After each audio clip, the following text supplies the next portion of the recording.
Yeah. From the first word spoken to the last amen. Look, day one, I believe in the Father, maker of the heavens and the holler. Seen things unseen in the silence, whole world in his hands, that's balance. Light, land, oceans in order, skylines stretch past borders. Every breath, every law that's written came from the mind that isn't limited by minutes or distant. Feminine wisdom, perfect existence, one throne, no rubble in the system. Alpha in the code, I listen. We believe, say it out loud. One God, one Son, one Spirit in the crowd. From the throne to the grave, then he rose in three. Whole church stand up, this is our creed. We believe, heart on sleeve. Every line in my soul like ink that bleed. From the first I believe to the last, amen. That's the truth we stand on. Say it again.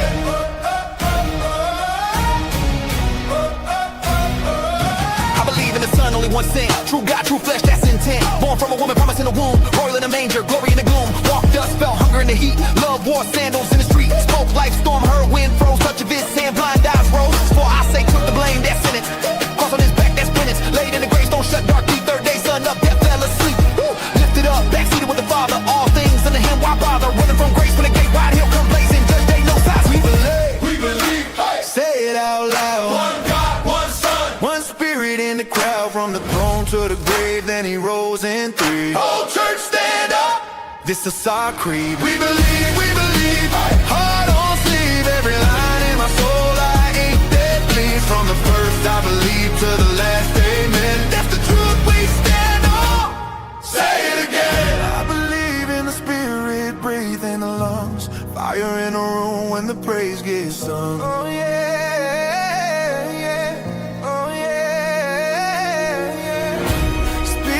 Prophets right so holy, holy sets us apart.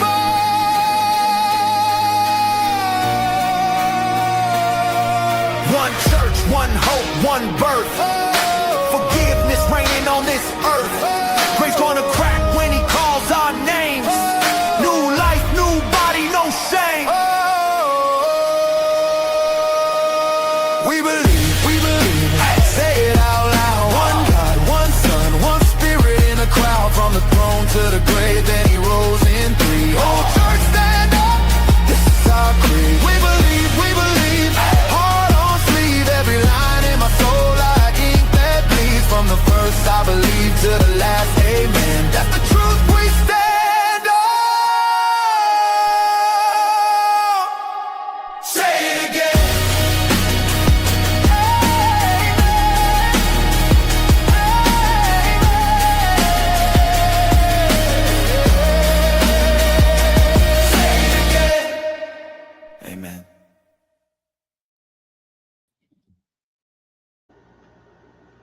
Well. So you have a show for me? Oh my goodness. I went 57. I have no idea what you're saying, dude. Can you hear me? I can now, yeah. Okay. I went 57 and a 30 to get here. Nice. So welcome to the Call to Defend live stream. I'm back after 2 weeks of being gone. I know. The hair follicle count on average has dropped significantly. Actually, I went in for a haircut and she said some of it has been coming back. So. Oh, that's so much funnier than you wanted it to be. And let's see. We are trying something new today. Well, either Caleb's frozen or I'm frozen. Oh, Caleb's gone. All right. Well, we are trying something new today. We have also gone live on our Instagram, trying to find a way to get TikTok to cooperate. Because I know there's a lot of people do live there. I might be able to get it to work for a future live, where we do a call-in show. Maybe I can get that up there. So I need to do a lot of call-in stuff in there. Or maybe I'll have to do a share screen. Oh no, Caleb and I will figure it out. By Caleb and I mean I, because Caleb, if you saw his thumbnails, you know that was rough. Anyways, so He's gone, I guess. Yeah, he's not even in my queue anymore. So yeah, I'm back. I've been gone for a couple weeks. I was not doing anything work related, literally my job or for here. I went on a vacation, like a 2-week sabbatical, and I told Caleb that I'm not doing editing, I'm not streaming, I'm just going to be out. And he said, and he agreed that that was totally fair. Because I was out with his family and girlfriend and stuff. Here he is. So, but we're back, and now Caleb's officially maybe back, maybe staying, maybe not. My placing of my pillow behind my back hit my camera and weirdly turned it off, and like shut down my entire device for a second. So I had to leave, fix that, and come back. I was just saying that one, I was explaining while I was gone, and two, I was saying that we are trying something new today. That I have our Instagram connected today to see if if we can find some more people to share stuff with. I'd like to eventually, heads up to anyone who's watching, there's a chance if I either can get TikTok or Facebook working that there might be a couple streams where Apologia is down live stream wise for a bit. Because we're already streaming once on YouTube, and then Apologia can be more of a clips channel. So be aware that that's a possibility. It's not official. I have to get one of those two to cooperate because they're both not cooperating right now.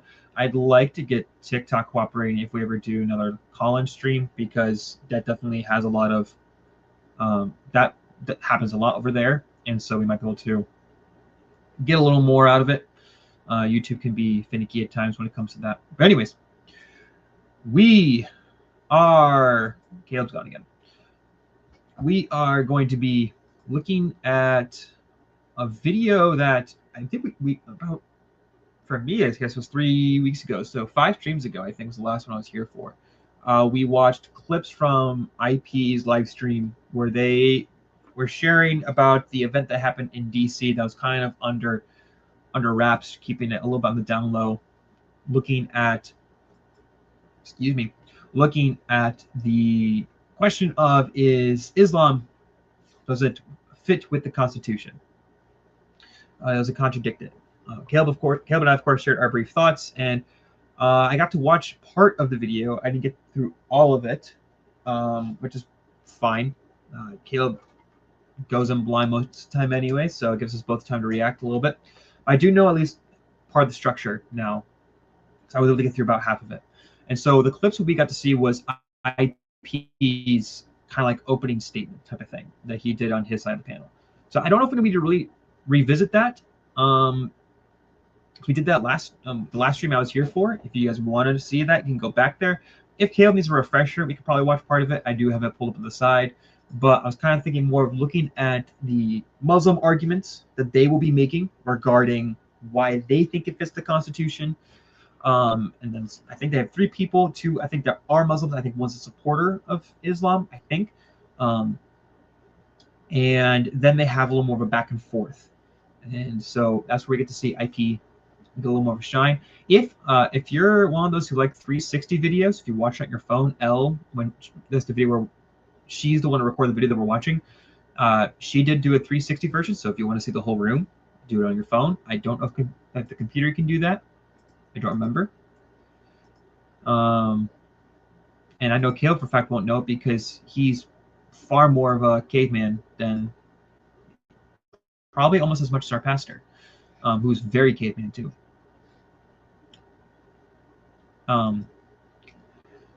But yeah, so that's where we're at. I put together like 4 terribly edited thumbnails. So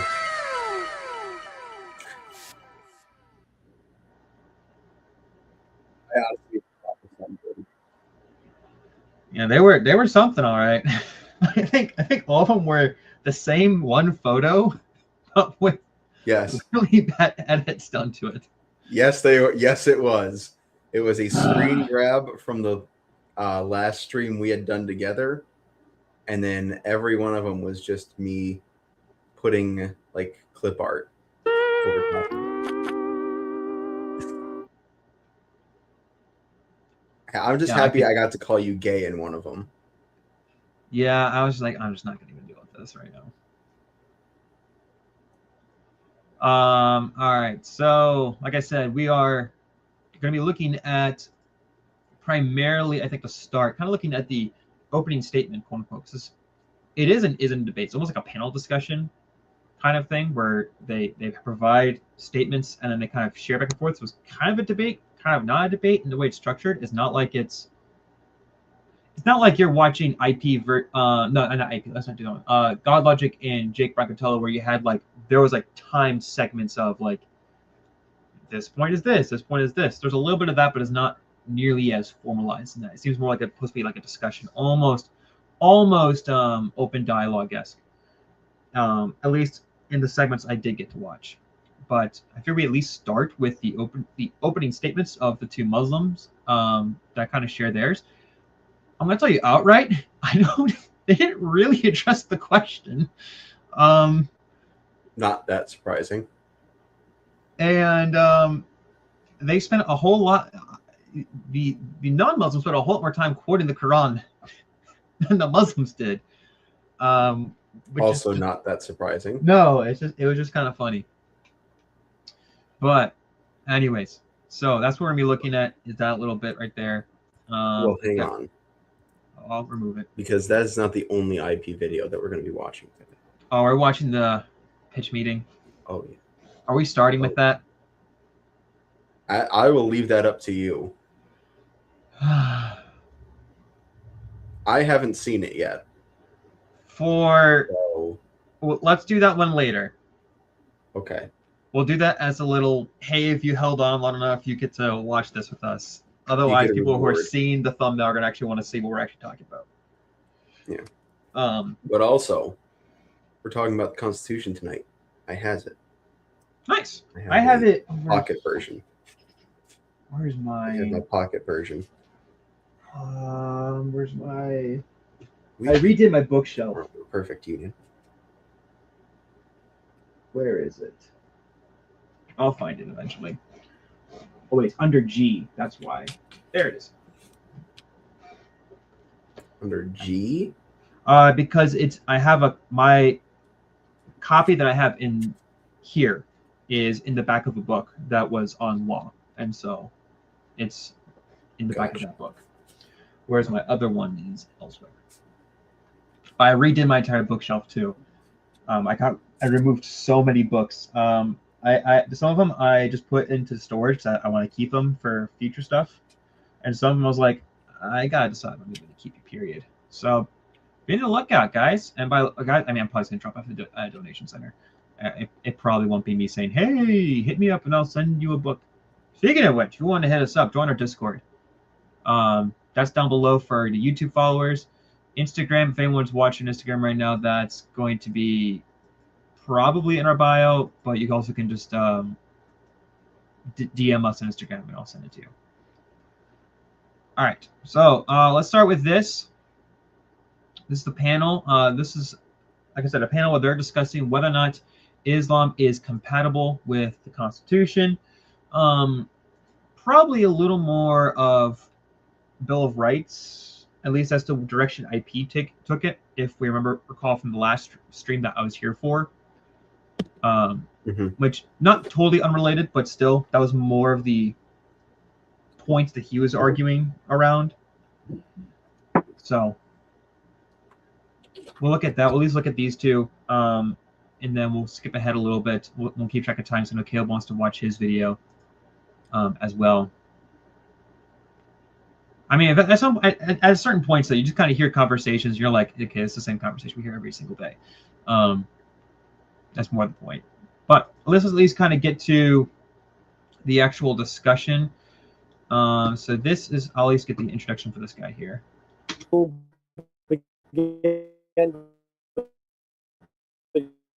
It's not coming through very clearly. It's okay. Or I miss his name. This is to explain their background. That. What'd you say? Oh, I might be on a delay then, because it's coming through very choppily for me, and it took you a second to answer the question. The video? Yeah. There's a chance we'll have to switch whose screen we're using. because everyone's using the internet right now in my building, which is annoying. We will begin with you, if that is okay. And we're gonna have to speak very loudly without the microphone. Yeah, you're gonna have to do it. I keep seeing my StreamYard like glitching out internet wise.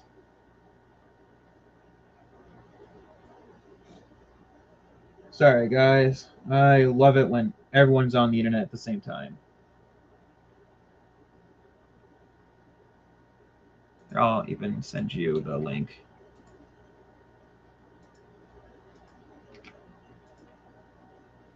Anyways, well, that's getting switched over.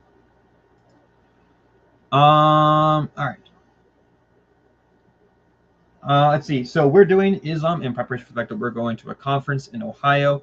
Be on the lookout. It will probably be one of our longest streams ever because we'll be streaming from the car. We'll be doing some stuff while we're there, recording. And by recording, I mean I need to actually remember to bring recording things to do on-the-spot video work.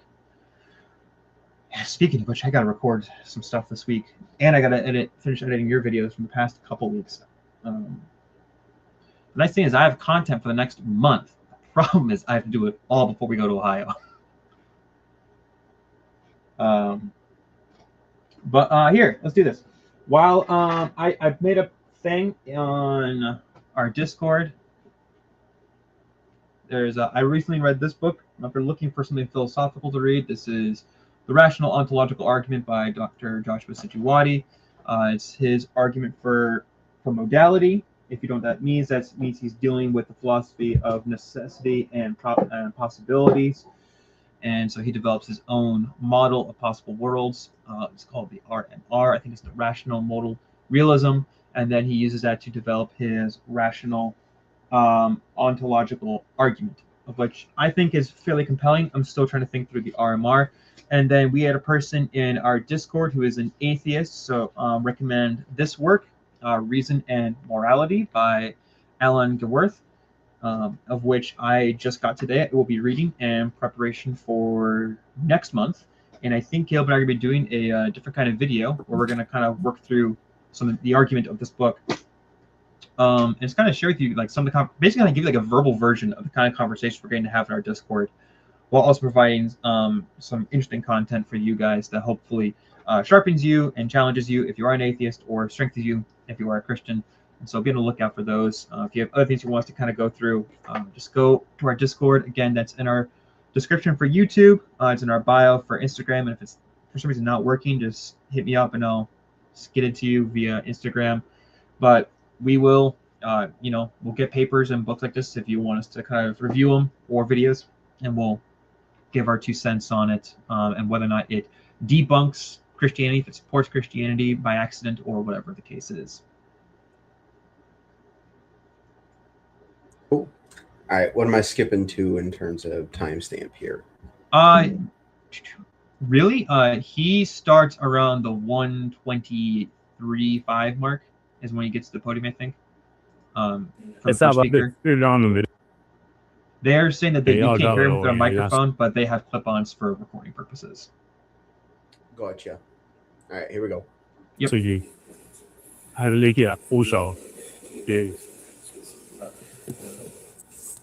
Good afternoon. Assalamu alaikum. Thank you all for coming. So this doesn't work. Doesn't work. You have to speak loudly. Oh, no. Like you're preaching to a congregation. Okay. So I'll do my best to speak loudly. I'm soft-spoken usually. I don't like shouting. Nor do my kids, so I'm okay with them. So I am Muhammad Amin Kawadir. I am the founder, president of Muslim College, which is licensed to offer master's degrees in Islamic law, Islamic theology, situated in the western suburbs of Chicago, Glen Ellen. And we have quite a few students on our campuses, and we're doing quite well. I'm also the president of Al-Amin Ethics Institute, which advises Muslim professionals on ethics. I'm also now the founder of Dar al-Qasim Academy, it's a Muslim girls' high school. So now I have these three occupations running side by side. And I'm here today to talk about Islam and the US Constitution. And hopefully, if you bear with me. Sir, you need to speak loud. I'm trying. There you go. My savior. No, that's a Jesus. Hello? Does this work? No. Got him.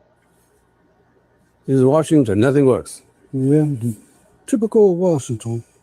I don't know what channel is that. He's going to go get another mic. You can skip this part.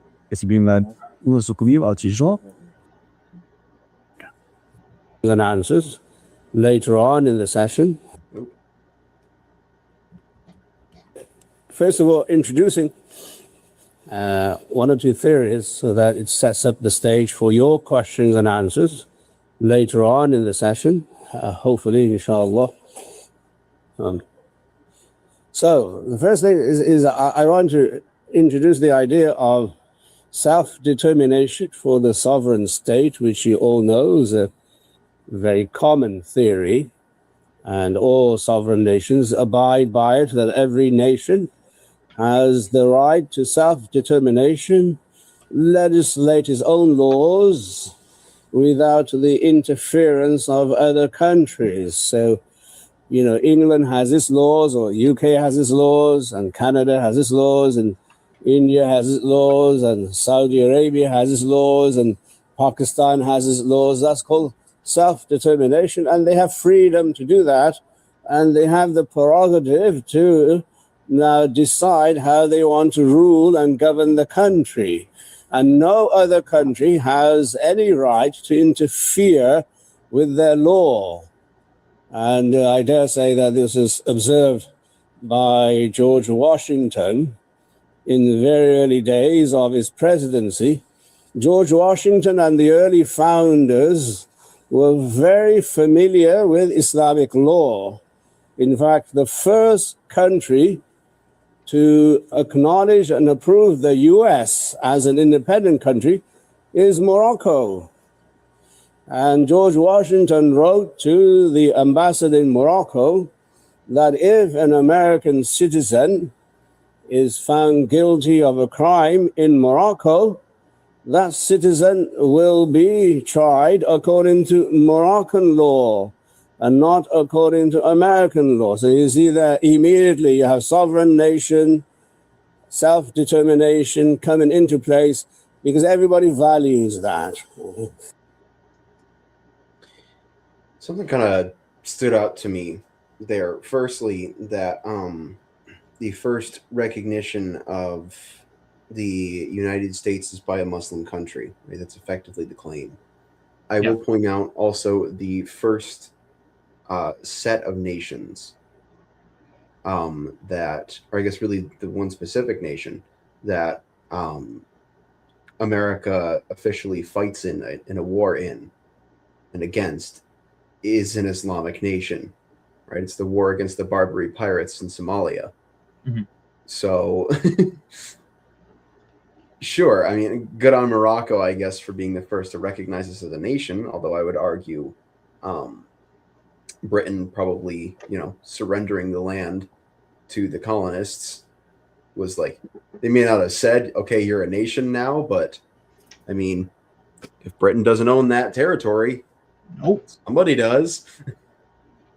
And the surrender of the land to the colonists, who now have sovereignty over it. Well, you're talking about sovereign nations. Okay, well, there you go. There's an implicit understanding that they are, what's the word I'm looking for? They're a sovereign, independent nation. Yeah, it doesn't also really address the point at all about whether or not it fits the Constitution. It's like, no. it's like, great, this other country recognized it. And? Yeah, exactly. And to even say like, oh, well, he said he'd be tried under Moroccan law. Right.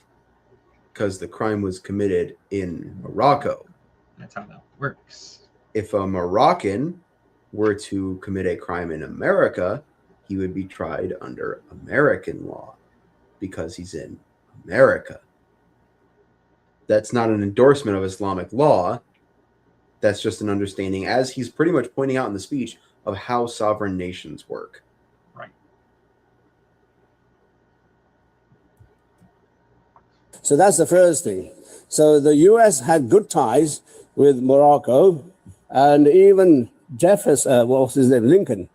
Lincoln had a very good relationship with the Muslim communities outside, and he praised one of the Muslim reformers and activists, Abdul Qadir, and they named a town in Iowa after him. It's called Abdul Qadir. The name of the town is Abdul Qadir. So early pioneers of this country were very familiar with Muslim theory, ideology, and politics. They were okay with them. There was no antagonism between.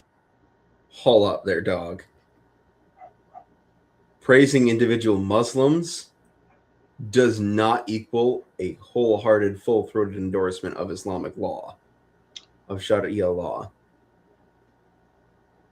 Because for as much as you want to say, oh, the founders really liked Islam, yeah, they like Christianity just a wee bit more.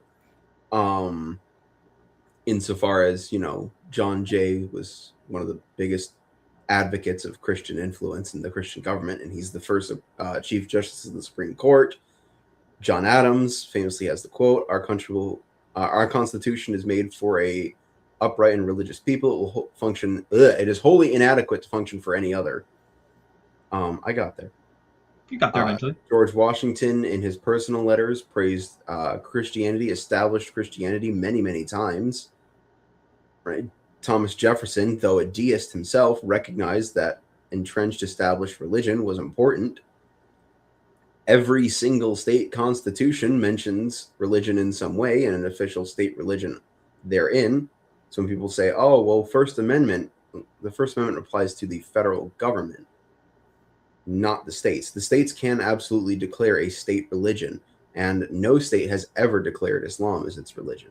They all declared Christianity because they recognized it as the foundation by which they were built, and B, as it's the most important foundational Western document. It was also the predominant religion of the colonizers, or the colonists. I'm borrowing their language, colonizer. We would say colonist, but I'll use their language, of the colonizers. So this idea that, well, they had strong affinities for individual Muslims, or they were somewhat friendly with Morocco. Okay, great. That, as Josh said earlier, does not address the argument, firstly. And secondly, pales in comparison to their appreciation of Christianity. Yeah. I know where he's building to, because I was able to see this part. So it's still not quite relevant. But he's trying to build up the case of saying, like, this idea of, like, okay, look, because they're in Morocco, they would face certain kind of punishment. If they're in the United States, they're going to face certain kind of punishment. So the case he's trying to build is that, well, look, Muslims only have to submit to the law that they're under. If they're in a Muslim country, it's Sharia law. If they're not in there, they don't submit. It's like, okay, so what does that have to do with what the Quran teaches about, like, ethics, about, like, what to do and the law? I mean, I know that they would disobey laws that are in contradiction to their religion, but still, like, those kinds of things. Speaking of which, we can't show these on StreamYard because they don't come through, but on Instagram, we have a couple comments from Jason, who says, Google Jefferson's reaction to reading the Quran. and freedom of religion meant freedom to choose which Christian you are. Yeah, there is kind of that idea, and yes, you're right. Jefferson was very much not enthusiastic regarding Islam. Again, Jefferson considered himself a deist, but recognized the importance of established religion, specifically Christian religion, in the country. And sorry, what was the second part of that comment? Yeah, and then religion meant freedom to choose which Christian you are. Which, yes and no, right? So again, if you have somebody like Jefferson, who wrote regarding the separation of church and state in his personal letter, that's a private letter, by the way. That's not actually an official policy of the founding fathers. He himself was very much a big proponent of freedom of religion, simply because he, looking back at the founding of the country, is like, this country was built on people fleeing religious tyranny, right? The Church of England, which had become very much tight-fisted, very much oppositional to anybody who was not Anglican, or and in particular did not like the Puritans, who were generally more Baptist. The Puritans fled England because of that reason and came to America. So they're looking at their founding and being like, if we allow the establishment of a federal religion which controls all other, or can, I guess, assert dominance over all other branches or even just religions, we will quickly become exactly what we left. So yes and no. Yes, it was absolutely about, you are allowed to choose your own denomination, but also it was, they didn't just say Congress shall make no law prohibiting the establishment of denomination. It was specifically of religion, because they understood that men, in order to truly be free, must also freely choose God. And then one more comment. Fun fact, the peace treaty that brought peace between the USA and Britain did so in the name of the Most Holy Trinity, in quotes. Yeah. No, America has been Christian since its founding, so the idea that Islam could be compatible with the Constitution sits at odds. Right, but it sits at odds with all of America's founding. Yeah. Let's keep rolling. Yeah, I know. In the U.S. and other countries in the world, they supported each other. Jefferson, as you know, had his own version of the Quran, so he was very familiar with Islamic law and the Islamic religion. So that's the first point I'd like to introduce as a preamble to the second point. The second point has to do with Sharia law itself. And I want you to listen to this very carefully, because most people don't know this. And they go off on their rockers, disparaging and minimizing the importance of Sharia for Muslims. Sharia is a code of religious practices that Muslims have to follow as part of their religion. That's what Sharia. Sorry, I did want to touch on, because if he's going to bring up the Jefferson argument regarding Islam, I'm just going to point out it's Thomas Jefferson who went to war with the Muslims.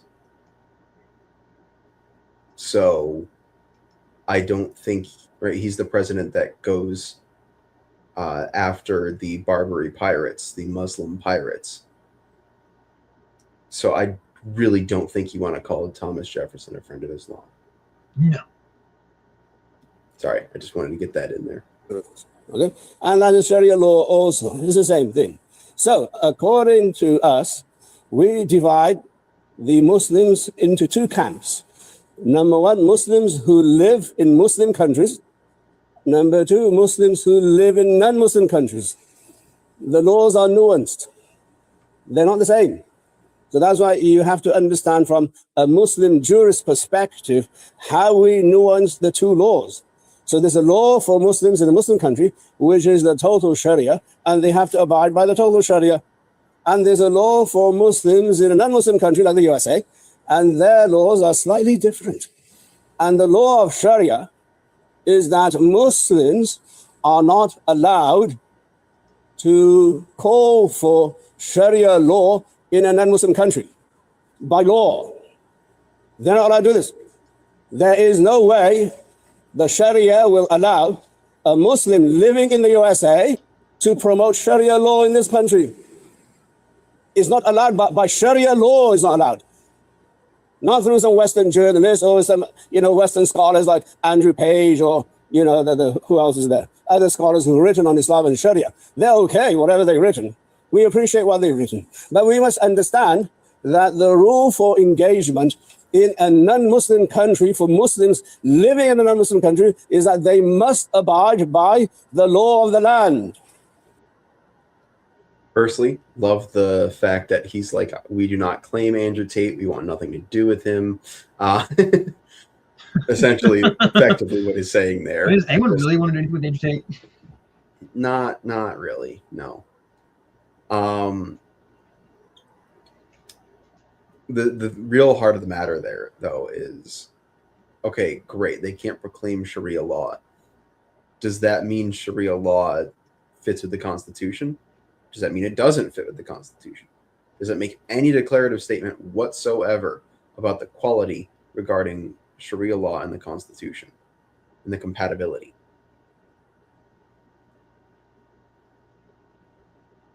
Just because you cannot advocate for it under a system of law which is not Sharia doesn't mean it suddenly fits within said system. In fact, I would argue that definitionally it can't, because if you are not under Sharia, then you are under a system of law which disagrees with Sharia in some way, and therefore they are definitionally not compatible. Right, because they are. He's trying to make the argument like, look, as Muslims, we are therefore because we're here, we have to follow this. We're like, okay, what is the foundation then of teaching for Islam? Okay, it would be the Quran, and then you would have like also Hadith, which to help understand the Quran. And so, if we're going to look at the beliefs of Islam, you have to look at the Quran and the Hadith. And if those things are teaching that they should be under Sharia law, or that they should be doing X, or that they should be treating people like this, or doing that, doing this to people who don't agree with the religion, etc., then the religion itself is not compatible because it is holding a different system of how it should work.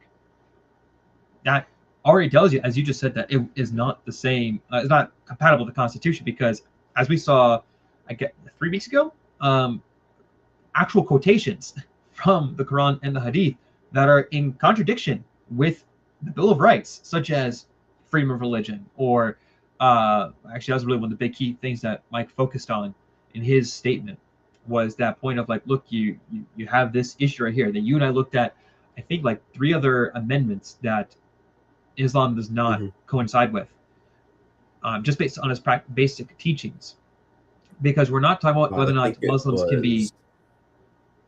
I think Muhammad himself violated the 3rd, 8th, and I think Sharia kind of violates the 10th Amendment because it basically blends state into federal. Yeah, it's. Plus, I don't think women will be able to vote, so that would be a violation of the 19th Amendment. And it's not a question of whether or not Muslims can live in the United States; is whether or not the teachings of Islam is compatible with the Constitution. We're not talking about if a Muslim can like live here, and even then, if they're here, there's a sense of which they are not fully fulfilling the teachings of Islam. They're in a state where they have to kind of like put things to the side until they can be in a state where they can actually do things per the text, which ties in well with another comment on Instagram we got saying it's not allowed in quotes until they become the majority in a given town, and then they start implementing. Example, Minneapolis, Dearborn, Midwood, Brooklyn, New York City. That's exactly right. Yep. Which kind of plays into a video you did a while ago, pulling from an old argument that Sam Shamoon made about like the 3 stages. that Mhm. Muslims go through within the country. I can't remember the exact stages. Could you, I guess, for anyone listening who has not seen the video, remind Yeah. us of those 3 stages? Yep. So stage 1 is the peaceful Muslim, right? That's the Meccan Muslim. The Muslim that doesn't, I mean, we call it Meccan because of the Meccan Psalms. What? The Meccan surahs, which are the surahs where Muhammad is not in control in the city of Mecca, and so he is making peace with people. He is acting kindly. And then you have what we call stage 2, which is the Muslims have majority population in the area, but not government control. So stage 1, they don't have any kind of control or majority population, right? So America, majority, or in the grand scheme, is stage 1 Islam, right? They don't have any political control, and they do not have majority population. Now there are places like were just mentioned, like Dearborn, like parts of Manhattan, and even parts of the Bronx, which are stage 2 Islam, but they have population majority, but they do not have governmental control. So the nice thing about how America is structured is that we have so many different layers of power and checks and balances that even if a Muslim, let's say, is elected to the Senate, say in, I don't know, Minnesota, they don't really have that much power individually. They have some, but not to the degree where it's like Muhammad in Medina. Right. And that's where we get to the stage 3, the Medinan Muslim, which is the Muslim who is like Muhammad in Medina, has both population and complete power control, and therefore governs as an Islamic body. So UK is stage 2 drifting towards stage 3. America is stage 1 with pockets of stage 2.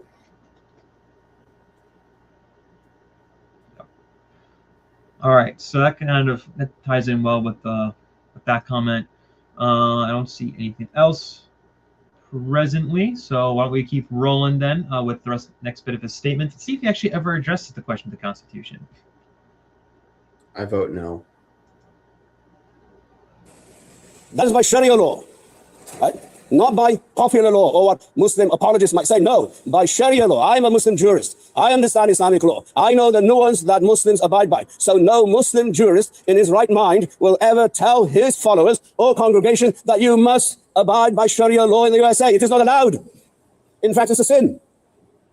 So we believe that there is no question about whether Islam is compatible with the US Constitution. We say that Muslims must follow the Constitution, and we do. And the US, credit to the US Constitution, allows freedom of religion. You have these amendments in the Constitution that allows for freedom of religion, and that's all we ask for. We don't ask for the US to change the laws according to the Muslim mindset or the Muslim psyche. We say we'll abide by the laws of this country. The only thing is that we will not tell Muslims to commit a sin here. So if there's a law that allows a sin, we'll say to Muslims, you can't do that. Like alcohol, drinking alcohol, a very good example. That you are allowed to drink some alcohol in this country, but Muslims aren't allowed. Not because it's illegal, but because it's a sin. So there's a difference between a sin and something that's legal or illegal. We make that nuance all the time, every day. A Muslim in this country is going to abstain from sin, whether that's legal or not. We will not call for the US to change the law of the land and abolish alcohol and say, make drinking alcohol illegal. We won't do that. Yet. What he's advocating, therefore, is we are stage 1. We don't have a sufficient voice. We don't have any real power. So we will make nice. This is not, by the way, like us just projecting stuff onto Muslims. This is actually what the Quran teaches. Right? You can read any number of surahs regarding politics and how you are to function in a non-Islamic society, right? Like I would read Surah Al-Ma'idah, which is the 5th surah, to be a more peaceful surah, right? The Meccan surahs, where Muhammad does not have control. He's in Mecca, and he's unable to make specific distinctions. Then you can turn to a surah like Surah 94, where Muhammad does have control, right? It's a Medinan surah, and you'll see much different language, right? So Surah Ma'idah, he calls the scriptures of Jews and Christians like valid, right? Like they're valid scriptures. They contain the truth of Islam, and they are guidance from Allah. Surah 94, Jews and Christians are called the worst of creatures. Nice. So right now he's advocating for the Meccan view, not the Medinan view. That's just because he doesn't have the authority, that he doesn't have the control. Right? Surah 9, another great example, where you get the famous ayat, kill the infidels wherever you find them. That's because they had control at that point. They didn't have control when he's praising the texts. So right now the guy is advocating for stage 1, but that's only because, or he's advocating for peace, but that's only because they're stage 1. Right. If they're stage 2, if they're stage 3, that's a very different conversation. And the thing to watch for is to see how much change. I think, like I said a couple streams ago, I'm glad this conversation is being had, because for anyone who was present, which I know they kind of kept it quiet, but for anyone who's like of high position that was there, or just higher position, or anyone who could be able to go back and see this, can hear from both sides their arguments and hear so far. They're not really addressing the question. I mean, someone could say, well, look, see, they're required to follow the law. It's like, okay, that doesn't touch the question of the teachings of Islam. And then you have the other sort of like, well, here's what actually Islam teaches. These things are in contradiction to what the Constitution, what the Bill of Rights hold. And so that's, I think I'm glad to have this conversation, and I hope that it maybe circulates more. But we still haven't really addressed the question, because I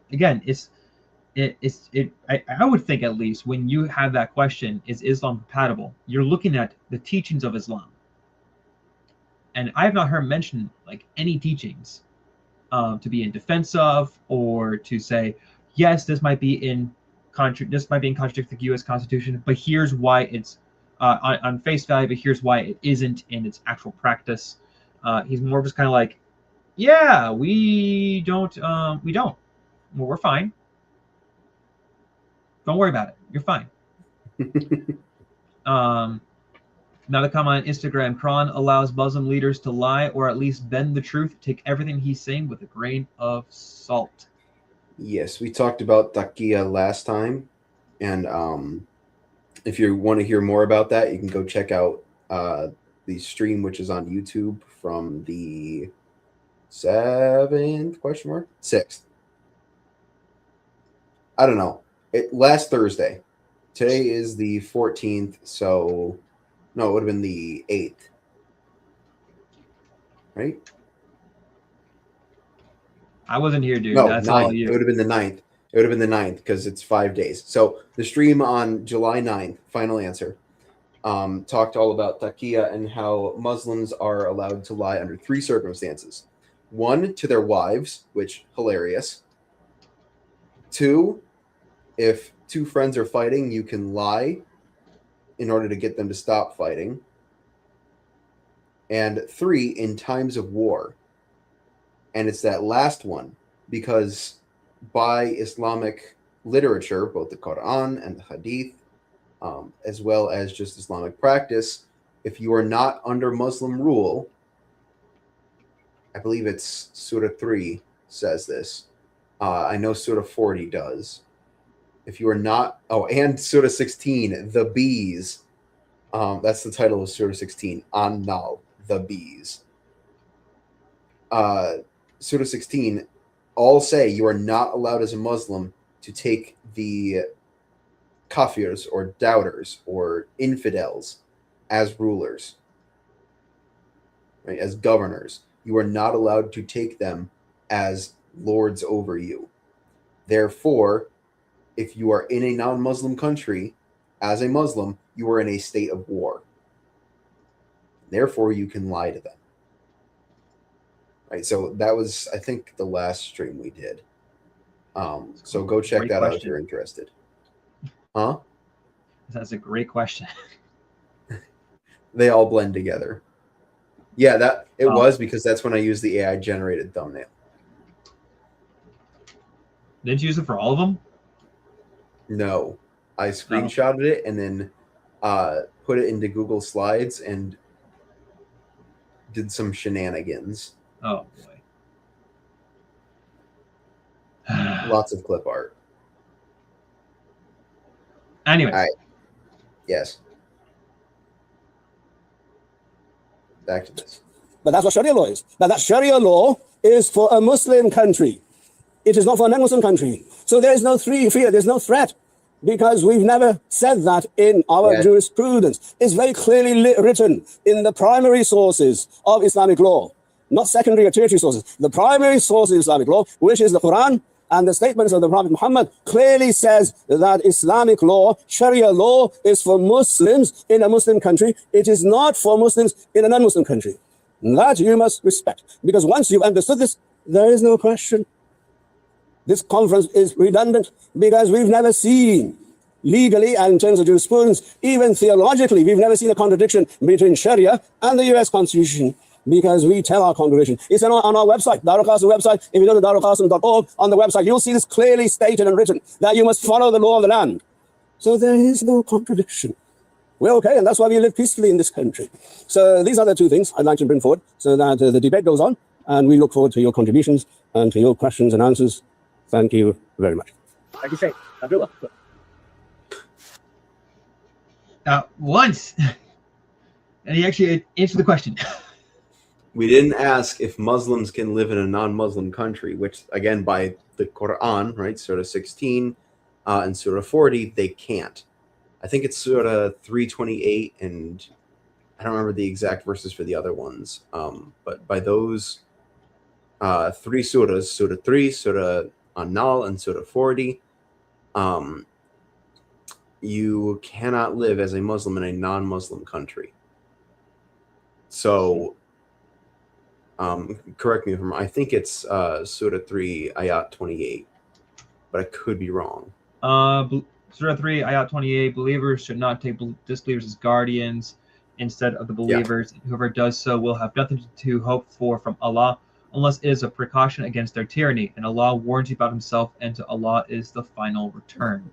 Right. So, and right here, this gentleman, this sheikh, has contradicted that idea, because he says we live peacefully here. Well, hang on. You're only supposed to allow them to rule over you if it's because of their tyranny. Not if you're living peacefully as a Muslim and you're allowed to practice, then you are not allowed to take them as guardians over you, and therefore you're in a time of war, and therefore you can lie. Right? So we didn't ask if Muslims can live peacefully, even though the Quran says they can't. We asked if Islam's teachings are compatible with America's constitutional law. Very important distinction. You didn't answer the question. You did not answer the question at all. It's kind of like we've been having a couple conversations with some different people, and there's times when I know you and I have asked questions saying, can you provide this, or can you define this, or explain this? And then they go everywhere else but that one spot. I was like, no, that's not what we're asking you. We're asking you this one thing. I think that even happened on one of our LDS streams. I think it was one of the last ones we did, where we had like 3 people commenting at the same time that we were in a verbal back and forth with. Let me see. Yet, strangely, when we gave them the opportunity to call in, no one showed up. Isn't that just weird? Let's see. Nope, that's not one of them. I thought I found another one. That I have to look up your other ones later, maybe. Comment on Instagram. They'll also exercise what power they have really inconveniently. Example: Islamic call to prayer in major cities and praying in the middle of Times Square. Yes, we also did a stream about that. We did a stream about Times Square praying and how it was a show of dominance, right? It was an attempt to say we have taken over here. Although I did appreciate there's a video of a British police officer just dragging Muslims out of the street because they were blocking traffic in order to do the call to prayer, which is just an absolute show of, hey, we have dominated you. You are submitting to us. And the cop just went, nope, and just dragged right out of the street. I was like, I mean, hey, good on them, you know, because you have every single right to pray. You do. You don't have the right to do it in the middle of the street. I, as a Christian, cannot go and stand in the middle of the street to pray. A, I'd probably get hit by a car. And B, it would be blocking traffic, which is illegal. C, Jesus says don't do it in public for public affection or attention. Both and. All right, let's keep it moving here because it's now almost 9 o'clock. I said, if you want to hear the next guy's statement, we can. We also can skip to when they have more of a dialogue. We can do those as well. No, I see why I did this part, so that we do. Does this guy offer any better arguments? I mean, if you just kind of want to hear a Muslim ramble not answering the question at all, you can definitely. Okay, skipping to the dialogue portion. About 50, I think it is. 50 in the early 50s. That's the in opposition to Islam side. One of the other guys was 6, so it's just 2v3. Compatible really with the Christianity choice in the American workplace system.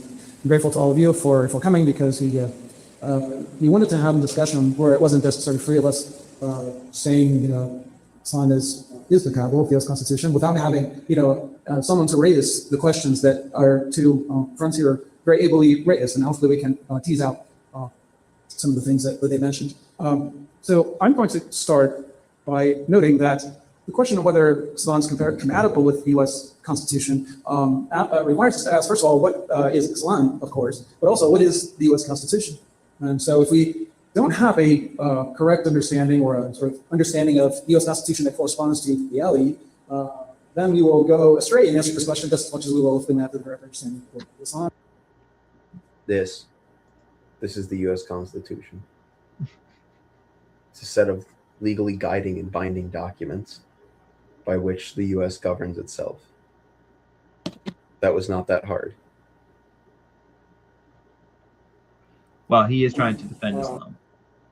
No, I know, but what is the U.S. Constitution? This. Look, it's even got America pages. Nice. It's not that hard of a question. It's a series of legally guiding and binding laws and principles that the U.S. uses to govern itself.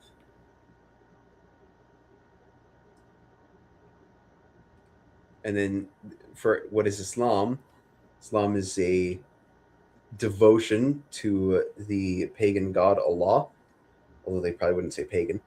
But the pagan god Allah, and an enforcement of one's servitude and submission to him through practices found in the Quran and Hadith.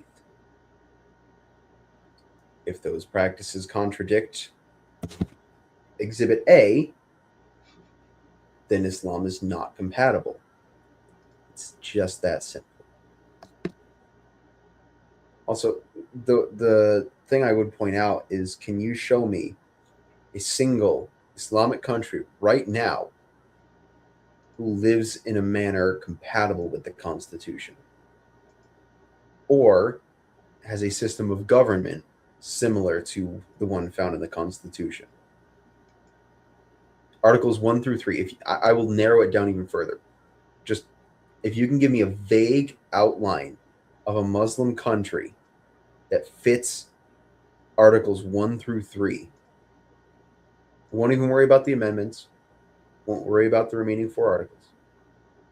Articles 1 through 3. You can find one. I will concede the argument entirely. Have fun looking. You'll be looking for a while. Actually, no, you won't, because you can just go, no, no, no, no, no, no.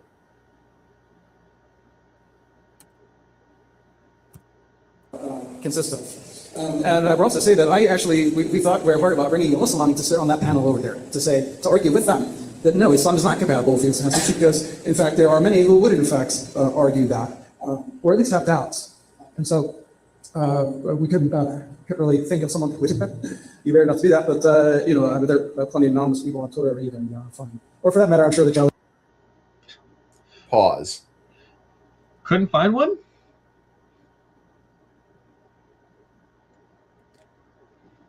Hang on. It's not even that for me they couldn't find one. It's that they had the idea to do that. That suggests, guys, that Islam in some facet is not compatible. Because if you can find somebody... Thank you for that mid-sentence. I think you're going to pause. Usually you do. Because if you can find somebody who holds the position that no, Islam is not compatible, I as a Muslim do not think that, then you will have Muslims living within the United States, let's use their paradigm, living within the United States, who cannot or who are not willing to live in compatibility with the U.S. Constitution. So Islam is not compatible. Or you have to say that Islam comes in many different versions, of which I find no evidence. I find Sunni, I find Shia, and I find a few schools of thought inside there like Sephardi. But that's about it. There is nothing to suggest that a Sunni or Shia Muslim would agree with the compatibility of Islam with the Quran, or excuse me, with the Constitution. The Quran is not compatible. The Hadith are not compatible. The Tafsirs are not compatible. There is no aspect. And also, yes, Josh, as you mentioned, they couldn't find one. Really? I could find how much several. they looked.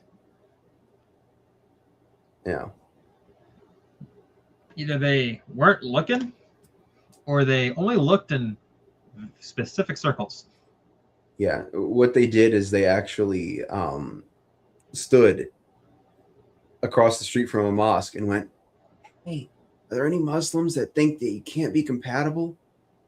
No, guys, couldn't find any. We looked. Like, oh, wait, he's gone. Yeah, no. Wait, come back. Exactly. Yeah. Couldn't track him down. Tried, couldn't. Nah, it was too far away. They have the people, murderers and not say that. So I think one interesting aspect of this is that our friends here mentioned, for example, Charlie Hebdo as an example of why Islam is not compatible with the U.S. Constitution. But if they were sitting, if the murderers were here with us today, they'd be sitting over on that panel over there, and they would probably want to kill us too. So that is an illustration of how you have very strong disagreements between Muslims themselves on a question like this. And so one of my audiences, our audiences here, is actually Muslims. It's not to sit here and to try to explain to non-Muslims why Islam is compatible with the Constitution. That is obviously one of the themes, but it's also to explain to Muslims how being a Muslim and being in America is not incompatible, and in fact does not require you to live with this sort of cognitive dissonance where you kind of are Muslim in one sense and then American in another. And you guys did promote it. No wonder you don't have a lot of Muslims there. You don't have a lot of people there besides Muslims, because you told, as IP said in his stream, you guys told them not to promote it, and that they did. You have... You're saying this is for the Muslims? No, I think that because, yes, it's the people that get involved in voting on certain things, or want to say is people are involved in voting for laws and blah blah blah blah blah, all these things. But here's the deal. You're trying to say, if I heard him correctly, he's saying that we're trying to convince Muslims that it's compatible. I think you should be trying to convince everyone else, concerning that Islam is not the majority, and that there has been some serious questioning of it due to the crumbling of Dawah, the realization of things are happening in Muslim countries, and the fact that apologetics has been like polemicizing harder than Muhammad at al-Zud. And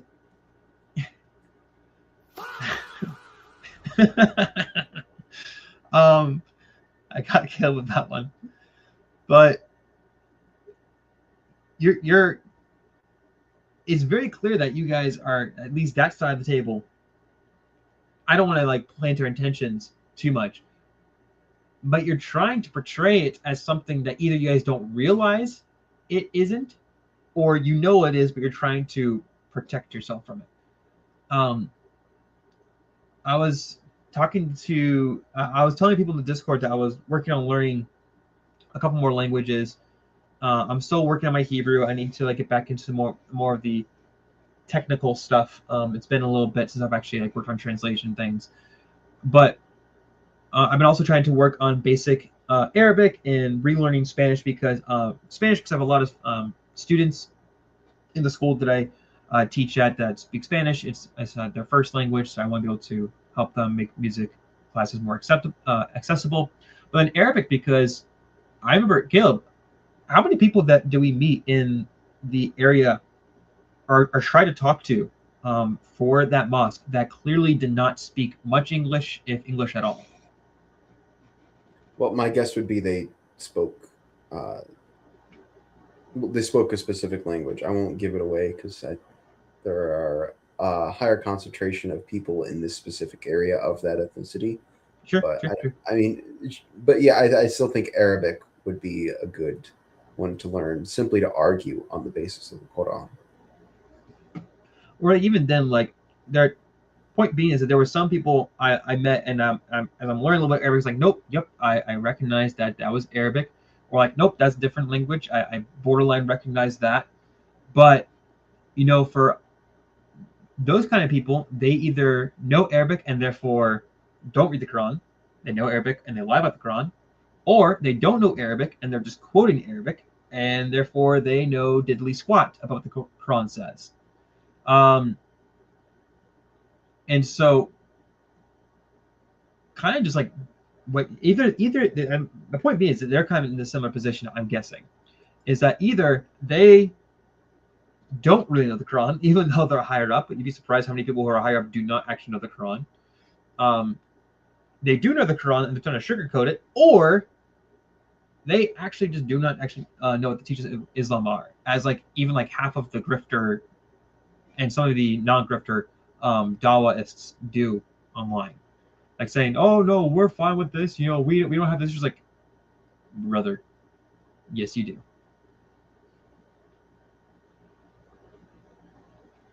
So I thought the dialogue was here, but I guess we're not there yet. Yeah, no worries. And when Sneeko converted to Islam, which there was a hilarious clip that went viral of him and, do you know who Alex Jones is? Yes. Yeah, okay. Him and Alex Jones had like a sort of debate, kind of, ish. And basically, the real spectacle was just who can out nuts the other one. Like, who can just be so absolutely bat crap crazy on a grander scale. And I mean, you can't beat Alex Jones in that competition. You just can't. And Alex very clearly played it up as much as possible. And like towards the end of it, Sneeko was even like he couldn't believe he'd never met anybody willing to match him on craziness and go further. More to the point, when he initially converted, he made an amazing statement, which is, I can't remember, I'll paraphrase. He was like, I converted but I don't want to give up fun. Because he was learning like all the different things that you can't do in Islam, right? You can't actually have private property. You can't have that in Islam, which, Declaration of Independence, we hold these truths to be self-evident, that all men are created equal and endowed by their creator with certain inalienable rights. Those being every frickin' time, man, those being the right to life, liberty, and the pursuit of happiness. That private property is entailed in that right to both liberty and pursuit of happiness. So while it doesn't, it does violate the Constitution in terms of the Third Amendment automatically qualifying that you have the ability to own private property. But yeah, he learned. He was like, yeah, no, we don't do credit cards because of and we don't do interest loans. So we don't do private property, and we don't drink alcohol, and we don't do this, that, and the other thing. He's like, I didn't sign up to not have fun. And it's like, to your point, so many people do not understand anything about the religion. They really have no idea. Well, it was do you remember what was his name? He was not the white Muslim guy, which is, for everyone who doesn't know, that's his actual tag on social media. Kenyon Mims. Mims. Yes. Yeah. He's made more videos recently trying to prove Islam, and in doing so, either A, debunks Islam, or B, contradicts the Quran. And it's like, dude, or he completely threw the Quran under the bus one time. I was like, dude, you have just decimated your own religion without meaning to. Because the Islam was never the Quran. It was always Muhammad. Yeah. So if you are following a man, right, you are following a leadership structure, then that leadership structure, when that initial leader dies, right, when that man dies, the leadership structure will continue to be the focal point. And now that leadership structure has shifted to the Dawah guys, right? So the Dawah guys run the popular Islam branch. Excuse me. And therefore, they don't care about, oh my gracious, they don't care about the Quran. They don't care about the Hadith. They don't care about the tafsir. They just care about their Dawah guys and what they say. Right. So if it contradicts the Quran, so what? We're going to go with the Dawah guy. All right. Let's see if we can hang on. So we'll click here. His work, ironically, on the punishing of the one who insults the prophet, he says that no, he says that flapping. I'll say, if you want to, another spot you can go to is of a belief, which IP has a current version where it's him in dialogue with the guy that's currently speaking. Little bits of it. It's all cut up. Is it called "I Spoke at the Capitol About"? Yes, it's that one. It has his opening statement in that little bit. I think it's just the part. Nope. Muslims on the ground living in America, which have been heavily westernized, we need to look at what the Quran teaches, what the Sunnah teaches. You want to anyone know chapters, very well the kind of teachings that you're referring to. Your understanding of Islam. All right. So, where do we pick up? Do you know? Let's start with apostasy and death penalty. I think that's when they actually have.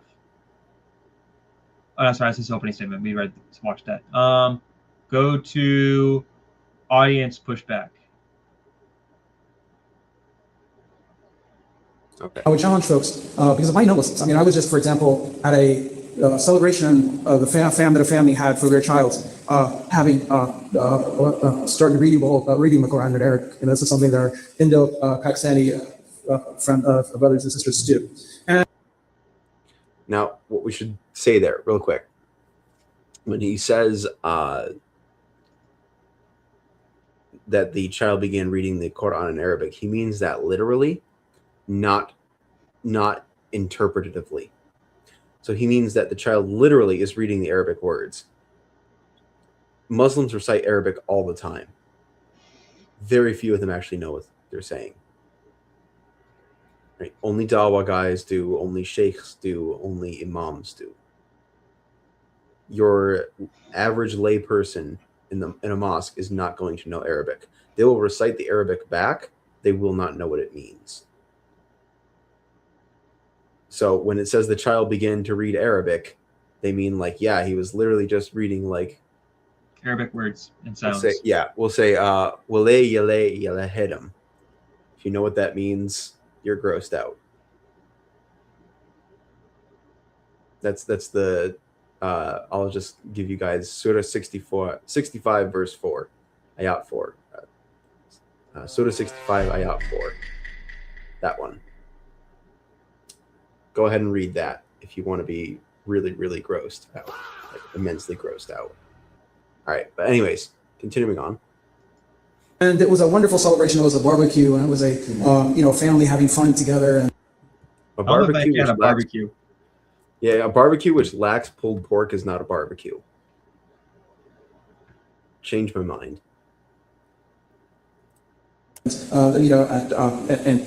just a joyous occasion. And we're all sitting around saying, hey, and to hell with those kufar, and I mean, people, these are all families who are raising their children in America, getting along marvelously with their neighbors, inviting the neighbors over, wanting to, enjoying and being grateful for what they have, and living here, and voting and being a part of it, wanting really nothing more than to live their lives and to raise their children as everyone does. And so what?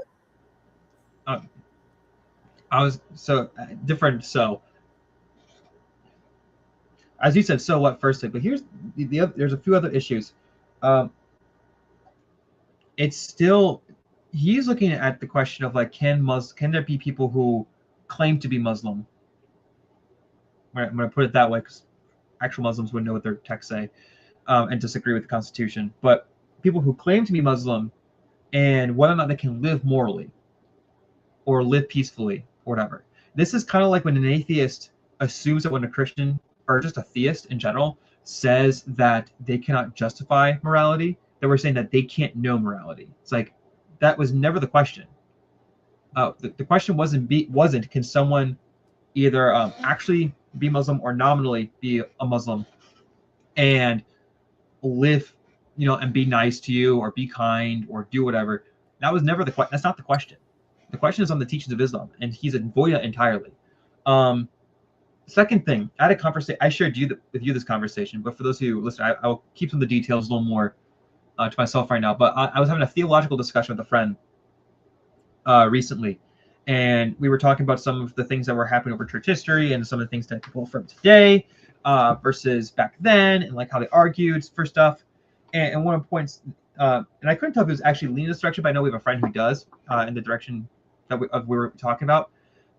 And I brought the point saying, look, they, unfortunately, due to the actual logic, end up denying this thing as a heresy, and they're saying that is actually not a heresy because they have to affirm that, or whether they realize it or not, that's what the logic leads. I guess just stuff that leads to problems that contradict councils and scripture, and et cetera, et cetera. And then he was saying, well, wouldn't they say they affirm X? It's like, you can say that you affirm something, but if you don't actually know what that something is, then you don't actually, one, affirm it, and two, you end up sometimes not realizing that you were in contradiction to it. So let's say that these were people who claim to be Muslims living in the country and that they are sounding out Arabic words, but they don't know what it means. Just because they say and give credibility or some kind of verbal affirmation that they think it aligns with the Constitution, or that they can try with the Constitution, doesn't mean that they actually do feel in terms of the actual logic. If, again, the question is not about the individual person, the question is on Islam itself and its teachings. Because you can give a whole bunch of examples within Christianity, outside of Christianity, of people who claim to verbally affirm something, but the thing that they are either living by or actually affirming, thinking that is compatible with, let's say they affirm X and they're saying it is compatible with Y, but they don't realize the logic actually says Y cannot happen, then it doesn't matter if they say they think X and Y can go together. If what they believe does not fit with Y, X is therefore not affirming Y. I think that's a simpler way to put it. But again, to Caleb's point, so what? So what if they're doing X, Y, Z? It doesn't address the question of Islam. I can't tell if Caleb's looking for something to read because he looks like he's flipping pages. No, I was listening. Oh, I thought you were looking for something that you're going to be pulling up. You look like you were flipping pages. Nope. We good to move on? Yeah, we're good to move on. All right. Let me make sure there's no comment. Yeah, we're good. Sick. So what I would say is that do they have this nature? Number one, yes, because of Islam, which they weren't raised on. Most of these people were not raised in the kind of radical ideology that is often portrayed as Islam itself, right? And so these are people that you would want as your neighbors. You might even have as your neighbors. And so I would say that, yes, you can point to certain on Charlie Young doses, but the Muslims that you're living with aren't Charlie Hebdo murderers. They're just ordinary people. And I would say not in spite of their Islamic teachings, but because of their Islamic teachings, which happen to coincide with reasonableness and sanity. Thank you. Michael, would you like to respond? Yeah, I appreciate that. I thought that was well stated. I would push back a little bit, though. For example, in the book The Price of Freedom Denied by Roger Fickey and Brian Grimm, they say that American Muslims are the most westernized, the most secular in terms of their values. So, yeah, I think there's a lot of really great American Muslims, but they've moved so far away from what Islam teaches. If we're going to talk about if Islam is compatible with the Constitution, we just can't look at Muslims on the ground living in America, which have been heavily westernized. We have to look at what the Quran teaches, what the Sunnah teaches. That's why I focus in on my opening statement specific things like Surah 929. Many of the hadith in Sahih al-Bukhari about the killing of apostates. So I think if we focus too much on that, we're not counting in the various influences on a lot of American Muslims. Instead, we should look exactly what Islam teaches. So in my opening statement, I focus on what Islam teaches, and I focus on the sociological research, the effects coming out of Islamic societies as a whole. We can always point to people on the ground. Look at this guy here, he's great. Look at that guy here, he's great. Yeah, that's anecdotal. But what is the actual evidence showing us? What are we finding when we get in the sources? I for one, think there's many American Muslims that are living very peaceful, wonderful lives. It's probably most likely because they've been westernized and they're not going on the core tenets of Islam. That'd be the pushback I would give. Well, okay, thank you. And what I would say in response to that is that this is the main example. This is a family. To his point, I'll use one that you did a video on recently. I'll use again term like nominally, meaning like by name that they call themselves this, because you can question whether or not if you're not actually following Islam, even if you're a westernized version, you can question whether or not you're actually a Muslim in that case. But so I would use nominal in this sense. Someone who is nominally a Christian, you can claim to affirm LGBTQ. And if you use that as proof text, as a proof saying, look, Christianity is compatible with LGBTQ. The problem is that if you look at the teachings of Christianity, it shows that, no, we are to love the people regardless, but we do not affirm that that is compatible with scriptures because that is not in accordance with what is taught by the scriptures. So therefore, would we say that Christianity is actually compatible with the LGBTQ? No, it's not. You can't say that based on the teachings. People have tried to say that, but the evidence within the scriptures and then even within the scientific data and sociological data shows that that's not the case. Same idea here. You can show someone who is nominally a Muslim, but that doesn't show whether Islam itself is compatible. And I think that's just, I think that's for us Christians, that's a good, I think it's a good example within our own sphere, quote unquote, again, nominally speaking, of that idea where it's like, whoa, look, this person claims to be a Christian and they affirm it, so therefore it must be compatible. It's like, just because someone does it doesn't A, mean that speaks for everyone. A minority doesn't speak for the majority, and B, it doesn't look at the actual teachings.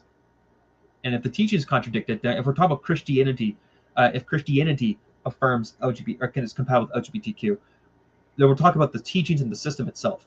Same thing here. We're talking about if Islam is compatible with the Constitution, we're looking at the question of, is the system, the religion compatible with this? Not if someone can be westernized or be nominally a Muslim, like Kenyon Mims or Lily J, who claim to be Muslim. But let's be honest, Lily J clearly is not living by Islam teachings, at least based on the fact of what she does on social media. That alone should be like, okay, she's not actually a Muslim. She can claim to be, but she clearly isn't, based on that very fact. But what about Chat GPT? I forgot about the Chat GPT thing. Lily JPT.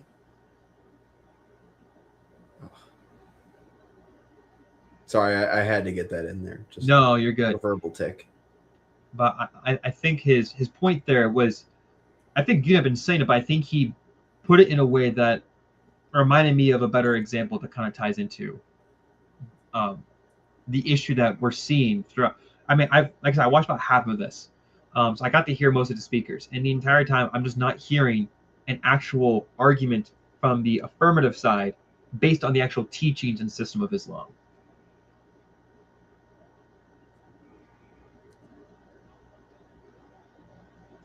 Cool. Celebrating their child's learning the Quran and reading the Quran. And I also want to mention this. Maybe if you have Googled me, I spent 13 and a half years in federal prison for terrorism related offenses.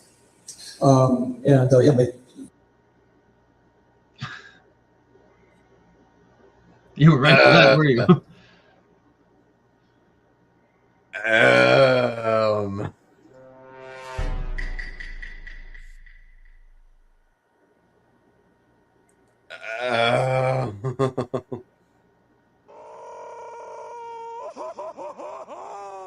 No, I was going to play this one.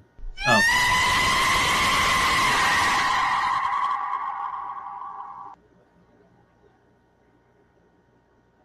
Huh.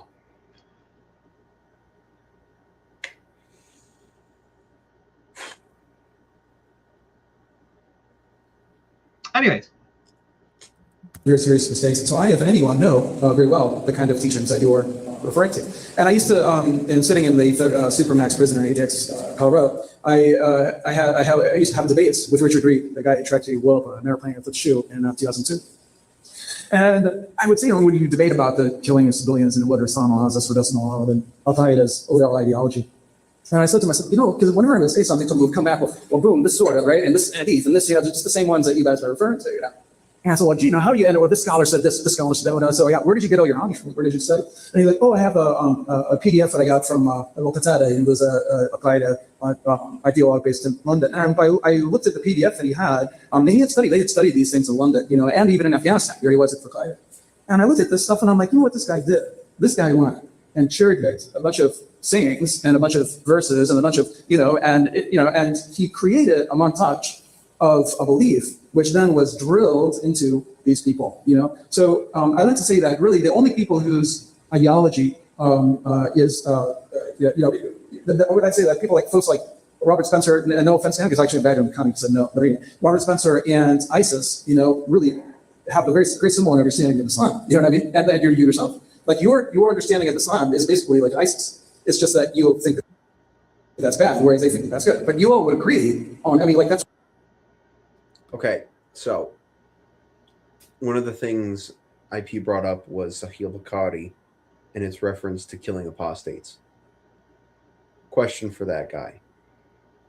If you kill, or if you apostatize in a Muslim country, will you be killed?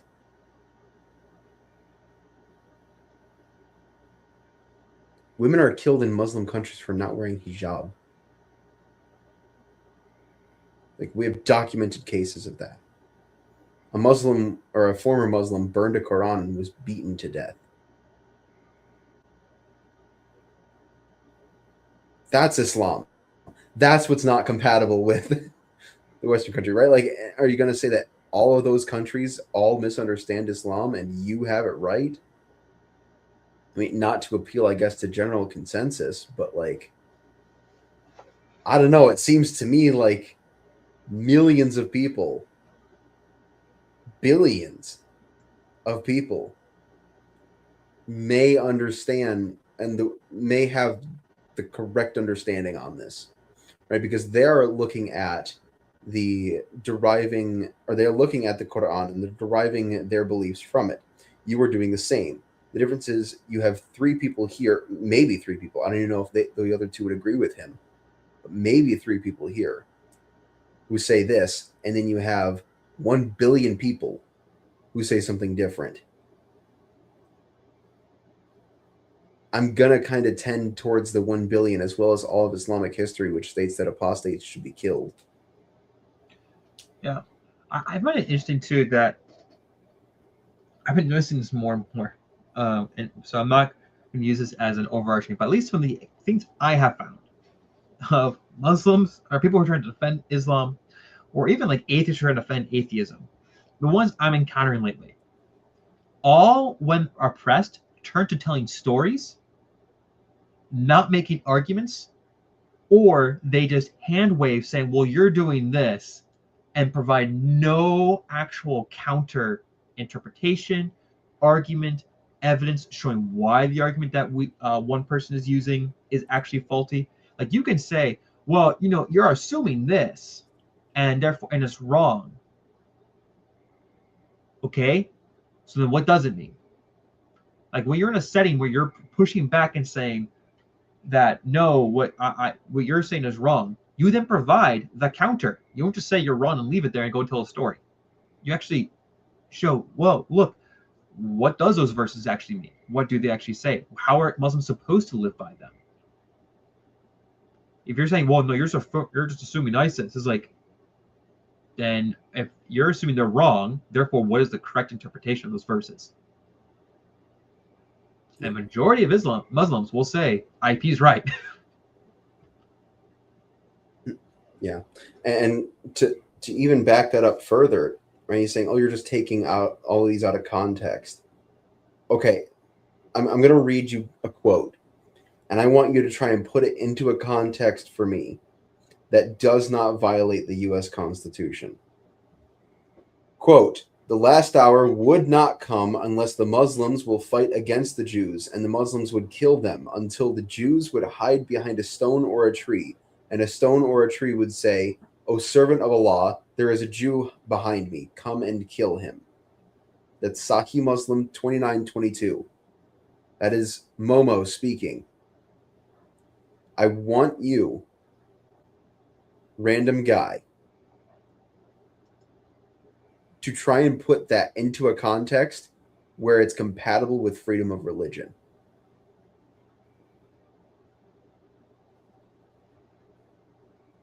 Any context wherein it's compatible. It's not. Do you have work in the morning? Yes, sir. Okay. We obviously have more. I know you wanted to get to the IP video, the other one. Yeah. I just want to know what your clock was, so that way we could get to that. Yeah, we can do a little bit more of this. Okay. Is there a particular one you want?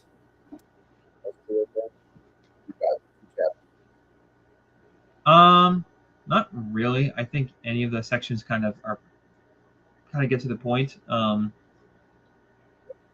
Yes, like what reading and scholarship, that kind of sounds interesting to me. Okay. So we'll go there.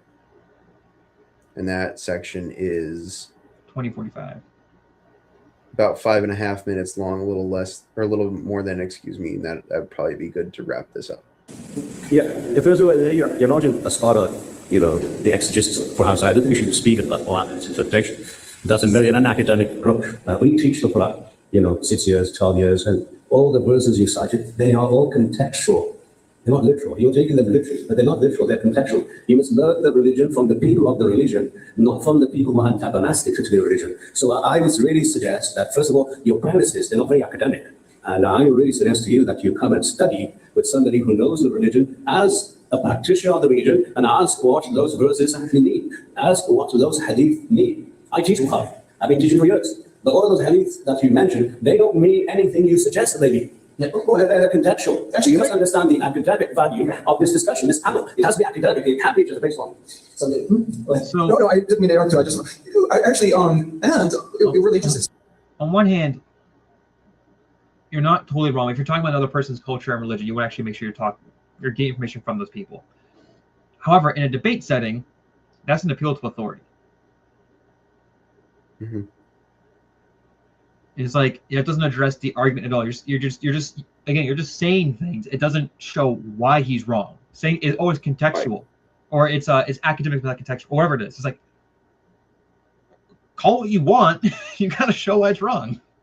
Exactly. That was my big thing. I was like, you didn't tell us what it meant, though.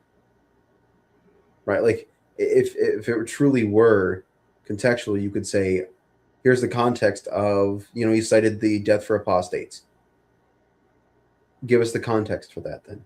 Yeah, if he did that, it wouldn't be an appeal to authority. It'd be him making a comment and backing it up because he has evidence for it.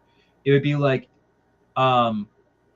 if someone said to me that Deuteronomy says this, and then I said, well, you don't know the culture of it, therefore you're just wrong. I left it there. I didn't tell anyone anything. Yeah. It's like you have to actually learn from them. It's like an assertion. Yeah, I'm just asserting things. But if I said, well, that's not what the literary context and the culture context is, and I said, for example, and I provide brief analysis of that, I'm not providing a counterpoint interpretation that can be considered in opposition to the one that's being presented. Then we actually have an argument. Right now, he is just asserting and then making an appeal to authority. It doesn't answer anything. He's actually almost like upset with him for quoting the Quran for that point. It's like, yeah, sorry, I quoted your book. Well, yeah, because notice they don't quote their book. Exactly. They don't even explain what the quotes in their book mean. So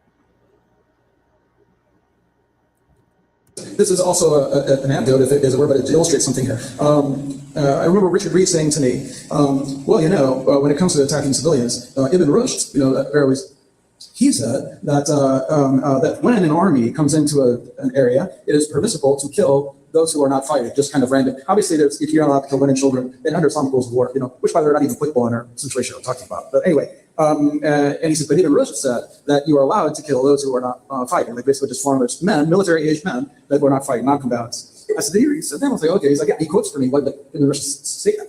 Well, the great thing about ADX is they have an amazing library. And so I ordered ordered for him, and I ordered them that book, the English translation. And I looked at what Ibn Rushd actually said there, and I was like, no, Ibn Rushd is like quoting like 5 or 6 different people, you know what I mean? And he says there's this opinion, but other people said, no, he was wrong about that. So it is very possible, again, to do a montage where you go and you pull that out, and you pull that out, and you put together a really interesting, unique kind of thing that you call Islam. And you can do that, and Al Qaeda can do that, and they have done that, you know what I mean? But those are decontextualized. And now you might say that, oh, well, you are decontextualizing by taking only those interpretations. For example, the verse of the sword. There are actually, if you look at the tafsirs, they do say that many of the last scholars said that that verse. The question is, well, just like for example, in Graphai 15, there is no compulsion on religion. Is that verse abrogated by this verse that you're talking about? Well, many of them said no, that wasn't abrogated. That only applies in the situation of war, or it only applied in the situation of the mushrikeen or the polytheists, and that. So like if you wanted to, you could go and you could look at only those interpretations of those verses that are reasonable and that are in conformity with the basic principles of Islam, that every human being is created in dignity, and you could you could have an understanding of this. Except for the women who are insufficient and deficient in mind. They are not created equal. Also took him forever to actually make a point. Like he just kept going off on a whole oh look, it's possible. It's like yeah, we're not talking about possibility right now. I'll give him a little bit of a pass for that because I do that kind of stuff though. You can go after him for it, but I like to build my case before I make my point. My point is that he's talking about he's again trying to make a big assertion about possibility that is like, well, it's he's trying to say like how like you're doing this. It's like, look how possible it is. Doesn't show how he's actually doing that. That's my point. Like you can build a case slowly. I'm okay with that. But he's not even actually. He's just claiming IP and the others. And I don't know what the other guy's name is. that they are quote minded and do these things, but gives no actual argumentation for it. Therefore, he's just going on and rambling, talking about possibilities. It's like, yeah, it's possible. No one said it wasn't. You haven't actually shown how it is possible. That's different. Also, notice that the some authority figures are not talking much. And the one time he did, he basically just screeched at IP and then explained nothing. I mean, we didn't watch the whole video, so maybe, but yeah. I haven't heard this dude on the right talk literally once. No, he gave his statement. We skipped his. That is the polar opposite. Like, you would think this is like the people who are not even the same religion at all. You know what I mean? And that's in fact the case. Because our faith, our understanding of our faith, this is not I'm cutting a positive spin. It's just that, like, this is reasonable. It's normal. It's natural. If you don't believe that every human being is created with equal dignity, you are not a reasonable person. So, to respond to a couple things that are said there, I understand where you're coming from, that there's all these different various opinions in there.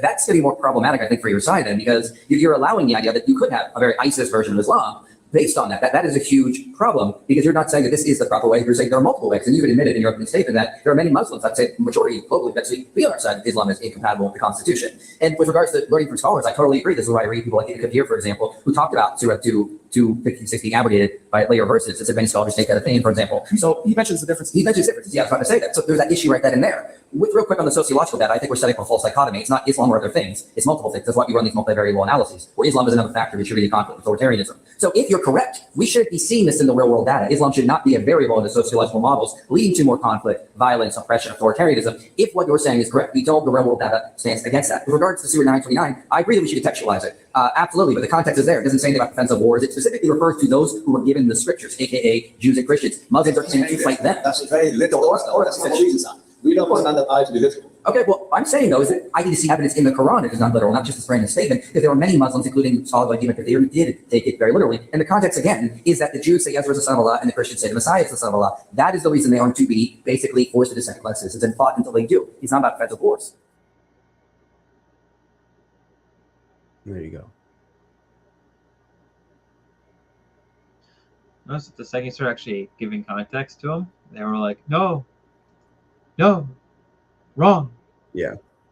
Well, and they went from you need to contextualize it to you're taking it too literally. You're taking it too literally. Stop taking it literally. What are you doing? I'm trying to figure out how you kill all infidels or passages. Can I take that figuratively? Okay, so let's quickly. Yeah, I'm gonna quickly pull up Surah 9. We'll just have the whole thing because obviously you want to contextualize context, right? Exactly, you got to contextualize it. So Surah At-Tawbah, Surah At-Tawbah. While he's pulling it up, like and subscribe. Or you're on Instagram, follow and hit join the Discord. I need a Discord button. I make a Discord button somehow. Okay, so the verse in contention here is Ayat 29. Fight those who do not believe in Allah and the last day, nor comply with what Allah and his messengers have forbidden, nor embrace the religion of truth from among those who are given the scripture until they pay the tax, willingly submitting, fully humbled. So they're saying, oh, this is taken out of context. It's taken out of context. All right, we'll read the context. So I don't even know where to start here.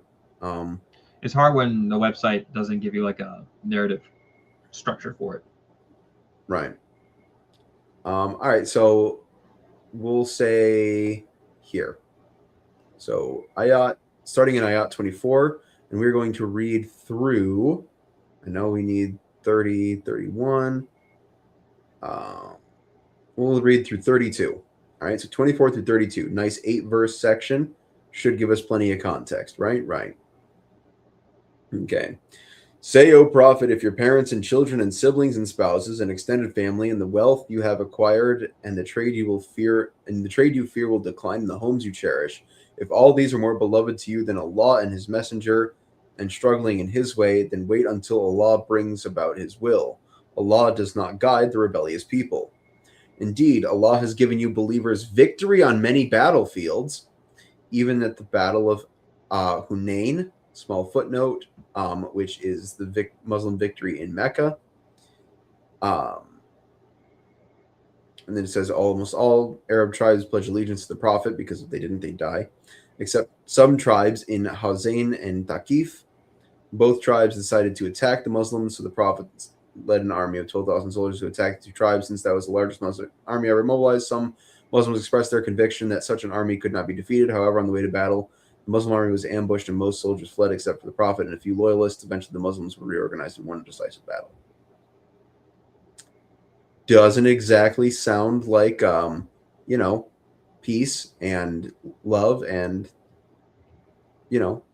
very helpful context, but we'll keep going. Then Allah sent down his reassurance upon his messenger and the believers, and sent down forces you could not see, and punished those who disbelieved. Such was the reward of the disbelievers. Then afterwards Allah will turn in grace to whomever he wills, and Allah is all forgiving, most merciful. O believers. Okay, so this is what we get, right? This is where this section really kind of picks up. O believers, indeed the polytheists are spiritually impure, so they should not approach the sacred mosque after this year. If you fear poverty, Allah will enrich you out of his bounty, if he wills. Surely Allah is all-knowing and wise. Excuse me. And then we get the famous one. Fight those who do not believe in Allah and the last day, nor comply with what Allah and his messenger have forbidden, nor embrace the religion of truth from among those who were given the scripture, until they pay the tax, willingly submit, fully humbled. The Jews say Ezra is the son of Allah, while the Christians say the Messiah is the son of Allah. Such are their baseless assertions, only parroting the words of earlier disbelievers. May Allah condemn them. How can they be deluded from the truth? They have taken their rabbis and monks, as well as the Messiah, son of Mary, as lords besides Allah, even though they were commanded to worship none but one God.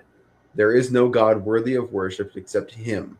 Glorified is he above what they associate with him. They wish to extinguish Allah's light with their mouth, but Allah will only allow his light to be perfected, even to the dismay of the disbelievers. And I guess we can include 33. He is the one who has sent his messenger with true guidance, good grief, and the religion of truth, making it prevail over all others, even to the dismay of the polytheists. So, there's the context. I really hear anything to change the literal meaning. No, nothing to suggest any sort of figurative meaning. Like, at all. Like, surprisingly little.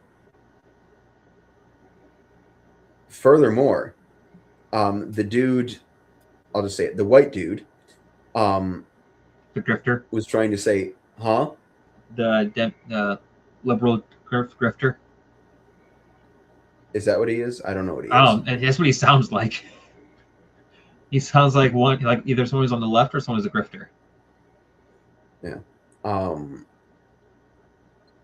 The dude that spent 15 years in prison for terrorist guy, said that this was about the polytheists. And as IP correctly points out, the verse talks about the Jews and Christians, who then have to pay the tax, showing they have been fully subjugated. That is true in Islamic countries today. Christians and Jews must pay the jizya, which is the tax you must pay for being a non-Muslim in a Muslim country. So, what have we learned here? Not to listen to the white guy. Without lies, Islam dies. Oh, and then in case you weren't clear on it, literally the next verse is why the Jews and Christians have to be subjugated and killed.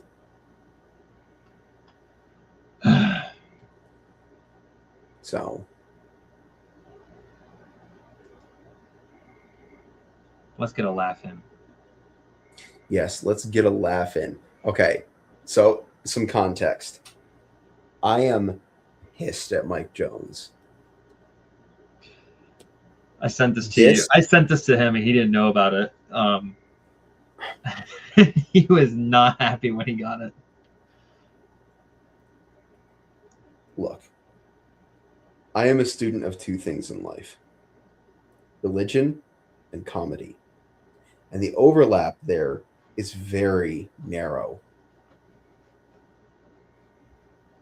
So when an opportunity comes along to combine said things, I cherish and relish and seek out that opportunity. Did you watch the ones that he and Godlick been doing of the whiteboards? Yes, I've seen the. Yeah. When these opportunities come around, they are few and far between, and one must capitalize on them. I am so beyond livid that Mike Jones thought of this before me. You've been livid about the things that we did, and then a week after we were done, they or another major channel would do what we just did, and we're like, "Come on, we just did this," and then and then the one time they get ahead of me is something that, all respect to Mike Jones, I haven't seen it yet. I guarantee I could have done better, because I have the cadence of Ryan George down, especially Ryan George in terms of producer guy and screenwriter guy.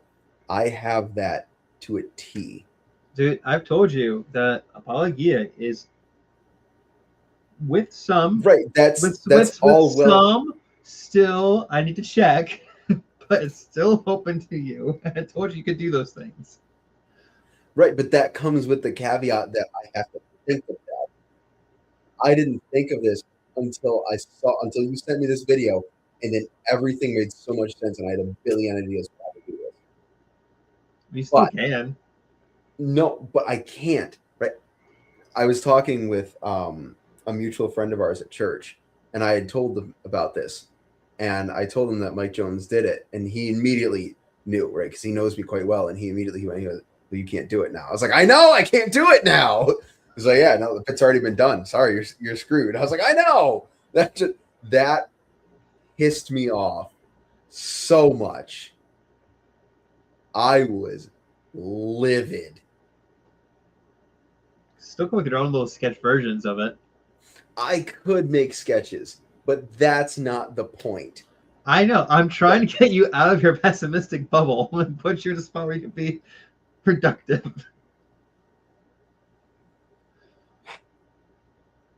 I'll come up with sketches. I can. It's not difficult. Now that I am in that frame of mindset. But it's the fact that he did pitch meeting before you. It's specifically pitch meeting, which pitch meeting makes up about 30% of the references I will make in day-to-day conversation. I reference pitch meeting a lot. Right? Like when I say sick, yeah, that's from pitch meeting. Oh my gosh, I'm just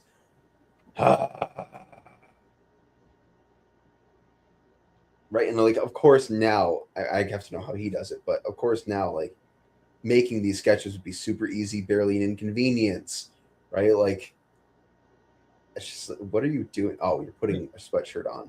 It looks really weird. It looked like you're like holding a steering wheel or something. I was like, you can drive somewhere. You're trying to drive away from my ranting. No, it's nice and cool in my room right now. Oh, see, I'm cooking over here. I have a nice new air conditioner. And I put in my window.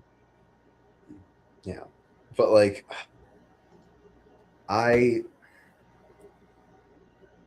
can't do the bit now, which makes me so sad because I have that cadence down to a T. I have everything. I know the layout of it. I know how to do that sort of thing. Like, So I'll let him have his fair shake. Just know that even if I'm laughing, I'm crying inside. You gotta beat him next time.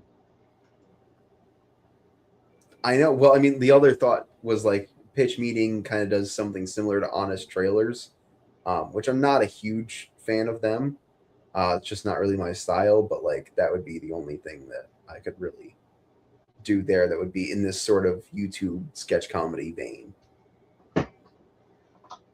The other thing would be to just straight up like make sketches or do it in the way that is very popular where it's a person basically talking to himself, but it's acting as two different people.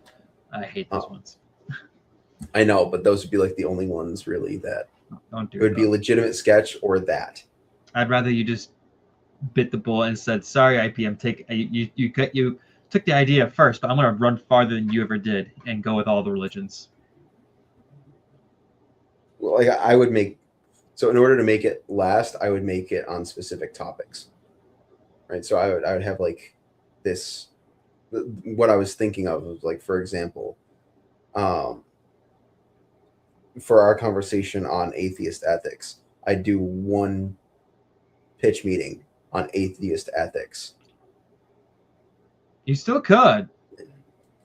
And no, I can't because he already did it. The bit No, is but done. it's different because he's doing an entire religion. You're doing pieces, so it's still slightly different. So essentially, what you're asking me to do is take a derivation of a bit that's already been done, in conjunction with a derivation of a bit that's already been done. Look, you might as well at this point to see how many derivations we can spawn for other people. I could write you a pitch meeting sketch.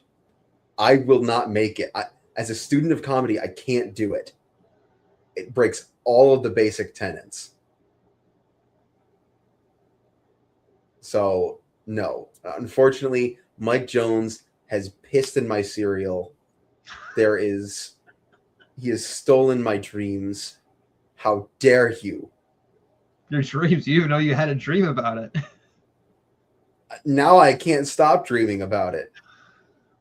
I am continually dreaming about Ryan George, and that's not a place in life that I expected to be. Wait, you could do the naming one. You name like when he names all the tools.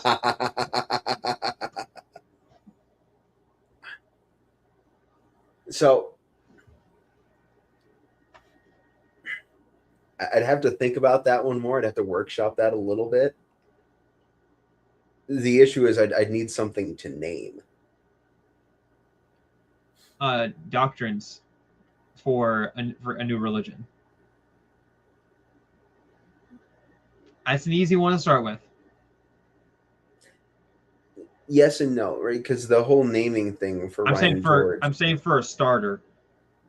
The other thing I would do if I were to copy his, I think it'd be easier to do his First Guy series. So it'd be like the first guy to become a Muslim. Oh yeah. Right, the first guy to become a Buddhist or whatever.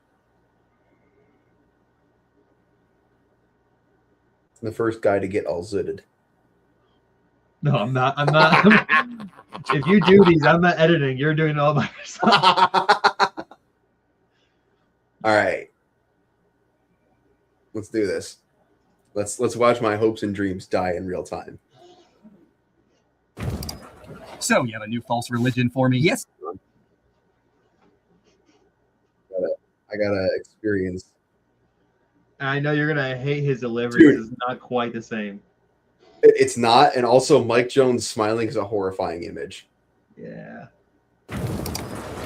So you have a new false religion for me? Yes, sir, I do. I was thinking we could make an Arabian one this time. Oh, Arabian Night. No. Yeah, there won't be any music allowed in this religion. We're gonna have none of that. Oh, it sounds like the followers of this religion are gonna be super tense if they can't enjoy music. Exactly, sir. We want these guys on edge at all times, with zero ability to express themselves musically, just ready to commit violence at the drop of a pin. I like where this is.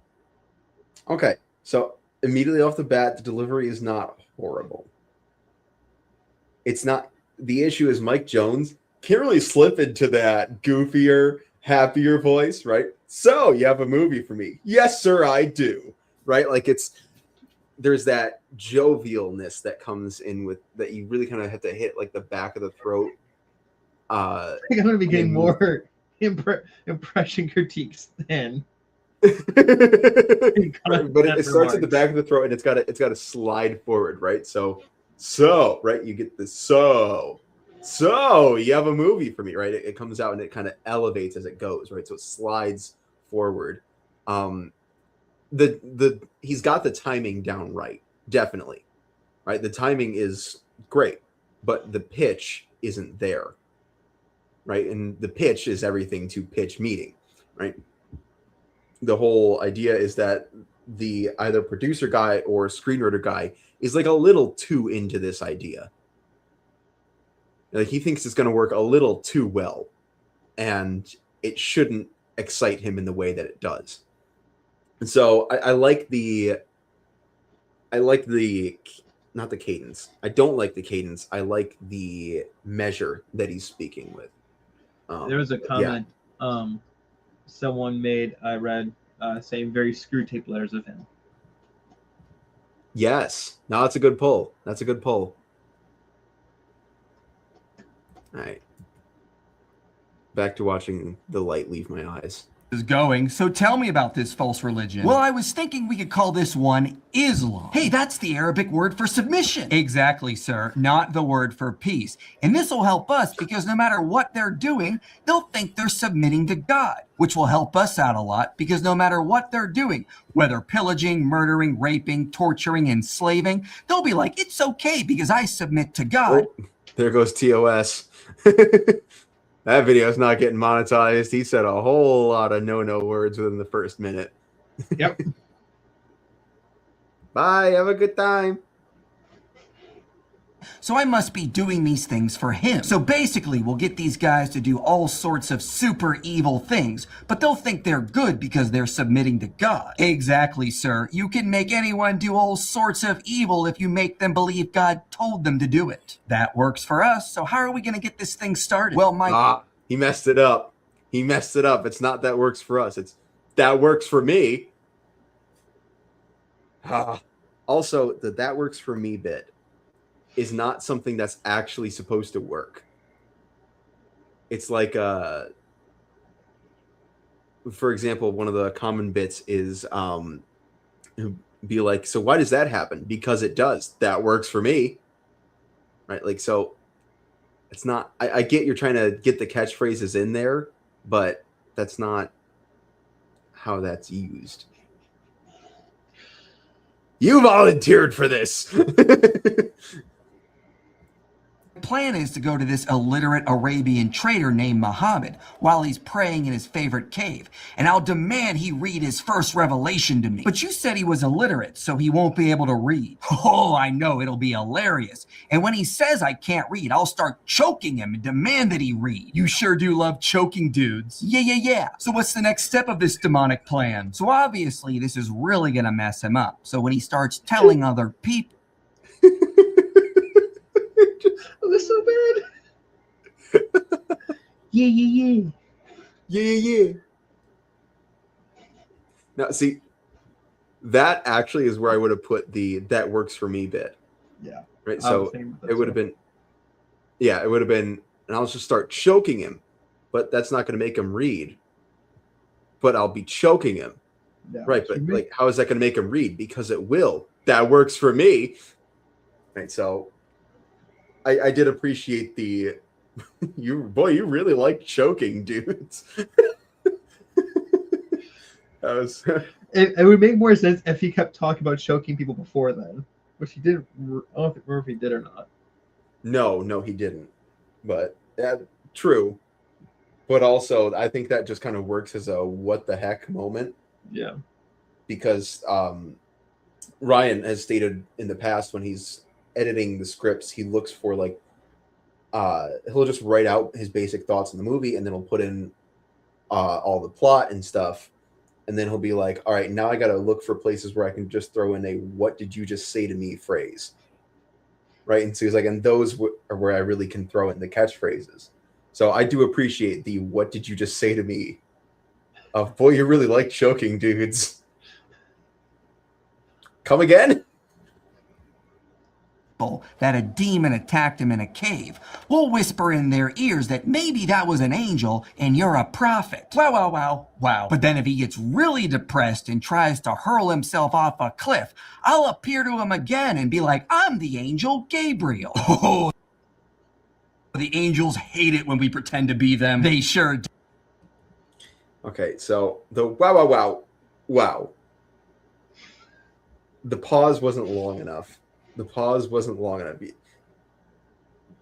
whole bit, and he actually does a bit on this within pitch meeting for one of the special episodes, was he has like a solid like 90-second pause between the penultimate and the ultimate wow. It was like wow. 90 seconds of silence. Wow. Right? Because the whole thing is you pause before the final wow. So it's wow. And he just went, wow. It's like, that doesn't do the bit right. It was a good placement, but you need better delivery. Sir, keep in mind we're probably going to be in big trouble for this on Judgment Day. Gonna get a real pounding for this. Oh, getting a pounding by a bunch of strong beings is tight. Yeah, and our prophet will think that is... No, don't stop it. Let me finish. ...as well one night in the desert. What? So...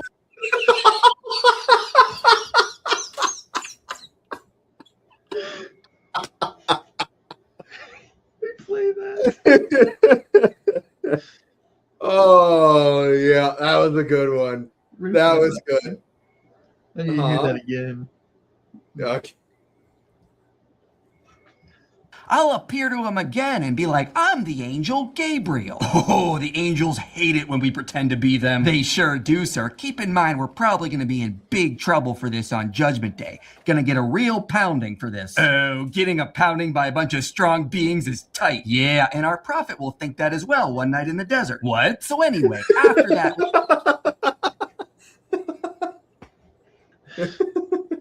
All right, that was perfect. That was the perfect delivery right there. Yep. Well, all of that is like, you can't go wrong there. Yeah. I guess. Oh, he even gets the face. He gets the down slightly away. Oh, getting pounded by strong beings is tight. Yeah, no, he gets, that was perfect. Work of art there, Mike Jones. Work of art. We'll just start feeding him a bunch of revelations. We'll tell him that he should believe in God and that Jesus was a prophet, but he didn't die and atone for sins, and he's not the Son of God. So basically, keep the superficial stuff of our enemy's religion, but change the important stuff. Exactly, sir. This way they'll think they're an Abrahamic religion, but without any of the stuff in Christianity that will actually save them. But we have to make sure we don't put too much emphasis on our enemy. Otherwise, the followers of this religion will be too attracted to the way he lived. Yeah, so I was thinking we'll make Muhammad their pattern of conduct. That way they imitate him and not our enemy. Well, we gotta make sure he does some pretty evil stuff to assure his followers remain evil and don't follow the enemy. Exactly. We'll make sure that slavery is allowed and that Muhammad owns a ton of slaves. Oh, a very rude Muhammad. Yeah, and some of them will be his...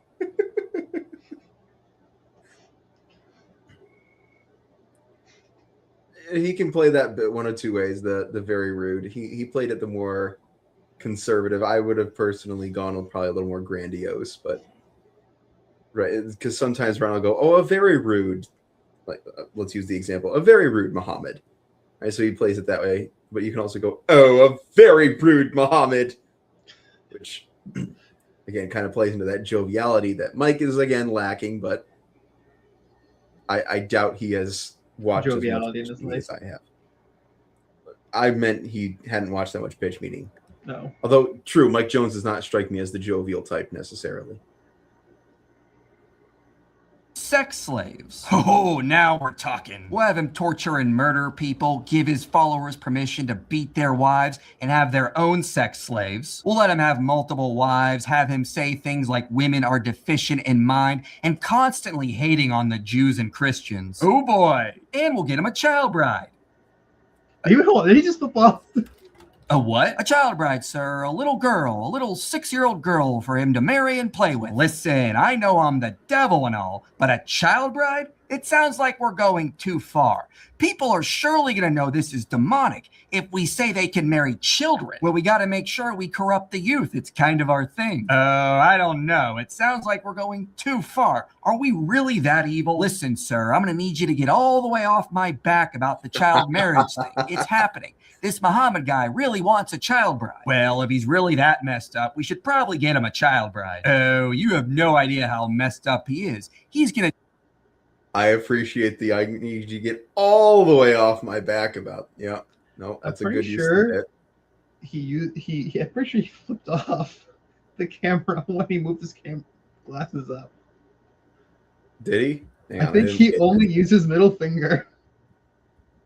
This is demonic if we say they can marry children. Well, we got to make sure we devil and all, but a child bride? It sounds like we're going too far.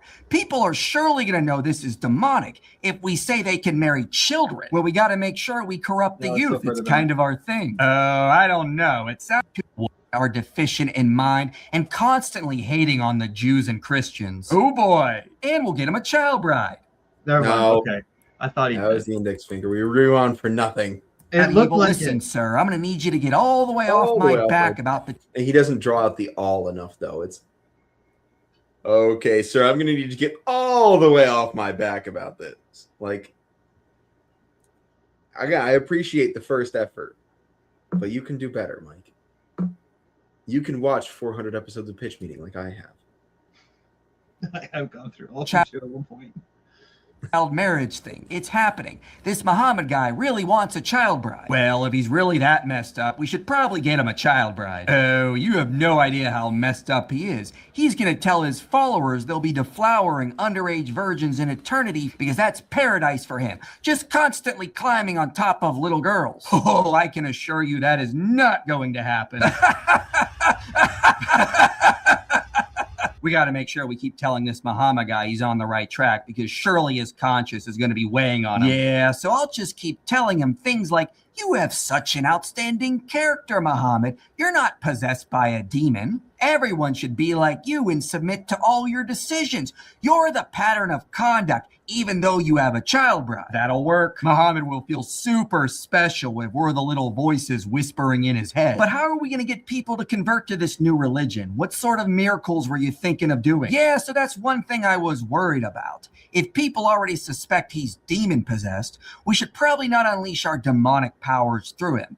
That often results in some pretty clear signs the miracles are demonic and not of God. I don't think we're gonna get this new religion going if it's just some guy preaching monotheism. We gotta put some power behind it. Yeah, so I was thinking when people start asking for miracles, we'll just be like, hey, stop asking for miracles. That doesn't work in convincing anyone. Look at this beautiful Arabic poetry. Isn't that miraculous enough? And you think that'll work? I don't know. Well, okay then. But it's gonna be hard to get... No!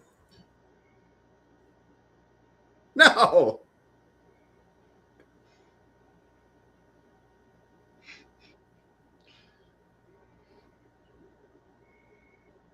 The well, okay then is not a transition to the next sentence.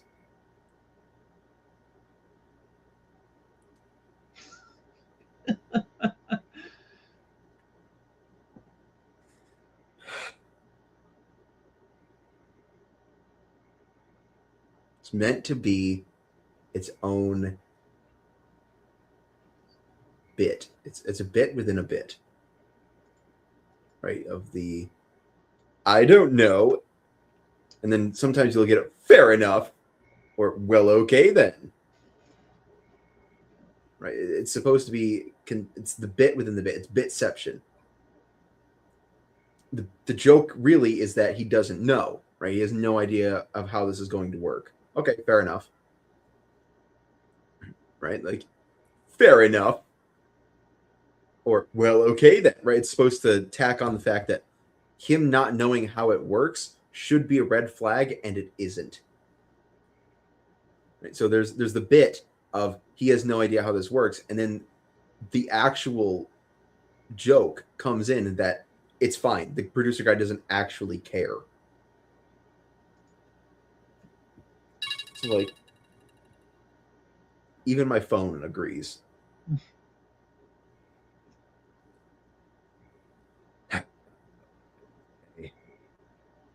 That hurt. People to convert to this new religion. I just noticed the flail on the shelf. Oh, you did? Yeah, I didn't notice that until this point. If there's no miracles being performed, actually, it's going to be super easy. Barely an inconvenience. Oh, really? Yeah, we'll just promise them endless fighting and that they'll get to share in the spoils of war, including the captives. But if they die, they'll go to heaven where they'll deflower virgins for eternity. Really playing on the whole lust and greed thing, aren't we? We sure are, sir. We want these guys to not only be violent, but also lustful and greedy. All the things that get them down here. But what about the women? The what? The women. What sinful rewards are we offering them? Oh! Nothing. Well, okay then. Yeah, I figured we'll just make this See, new... that was a good, well, okay then. The first one should have been a fair enough. And that one should have been, well, okay then. Right? Like that was a much better place, well, okay then. He also got the but pause also now, pretty well. He did. But now he's also reused a bit. You can do better, Michael. I believe in you. He's not a comedian, though. This is like something newer. He's not. So let people who do comedy do it. You don't even do comedy. I study comedy. You don't do it. Josh, how many of the videos have I put out on like live streams where I am just doing comedic relief? Yeah, that's Depends on the video. Religion super hateful towards women. So the men use fear and threats of violence to keep them in line, even though they'll think they're going to a heaven where they'll watch their husbands deflower virgins for eternity. Yeah, that does sound like something that's gonna bother them. Oh, whoops. Whoopsie. But seriously, we'll have to keep the women in line for sure. Yeah, we'll just make the men super evil so they keep the babes in line. We'll even make them wear tents for clothing so they lose all sense of humanity. No one will ever see them smile or look happy. They'll just really feel like nothing after a while. I do hate looking at the image of God. Let's make sure they're covered from head to toe. I'll write that one down now, sir. But I'm still not sure if this is enough to get people to leave Christianity. If we're not doing demonic miracles, we're not going to get them to follow this Muhammad guy. Well, I was thinking we'll just tell them that we're confirming their scriptures. That way they don't think they're leaving the enemy's religion. They're just following a new prophet in line with the old ones. You think that'll work? Well, most people are still illiterate, and the printing press is probably centuries away. So most people in the deserts of Arabia are not going to be able to check the prior scriptures. So we can just say we're confirming them when we really aren't. Oh, it sounds like we're going to be the best of deceivers. Yeah, we'll have Muhammad going around saying, guys, just believe I'm a prophet. I'm confirming your Jewish and Christian scriptures. And what happens if they actually check and see that Muhammad is not in line with their scriptures? Well, because we're making these Muslims so violent and angry, we'll just use power and threats to suppress any of that once we have them take over. It'll be years before anyone can piece this false religion together. But what happens when they do? Well, remember, sir, everything we're doing is just an attempt to delay Judgment Day. Our fate is inevitable, but this should give us a few more centuries. Good point. I guess we better hope it takes a while before people discover the Quran isn't actually confirming the Jewish and Christian scriptures. Yeah, because then we're screwed when that happens. So screwed. Hey, get over here. Muhammad is telling his tribe he can worship 3 goddesses in addition to me. Yeah, it looks like he's really trying to win them over. I'll go up and tell him that's not what we want. Hey, to really mess with him, tell him those are the satanic verses. Oh, that's hilarious. On it. Hopefully his followers forget this. We wouldn't want this coming back to bite us. Hi, this is Michael Jones.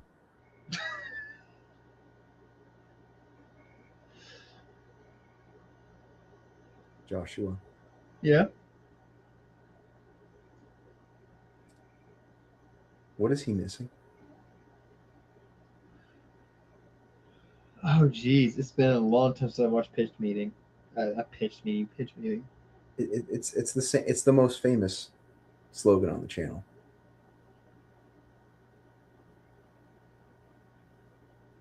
I don't remember.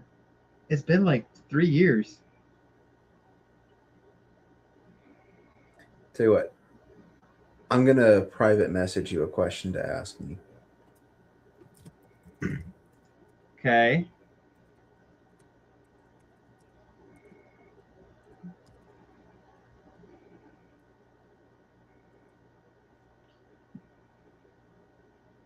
No. No. I would like you to ask me. Would it be difficult to do this better? No, super easy. Barely an inconvenience. Oh, he did that one. No, he didn't. Yeah, he did. Where? Earlier, but he just didn't deliver it the way you would have wanted him to. I missed it entirely. I didn't see that at all. No, he said it. I was waiting for it. I was watching that whole time specifically for that moment. I don't think he did it. I'm fairly certain he did. I will have to watch the video a second time. Not maybe I'm going crazy. I'm pretty sure he said it.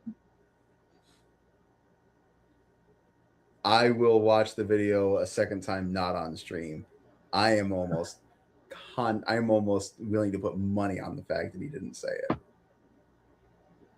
Regardless, while decently funny,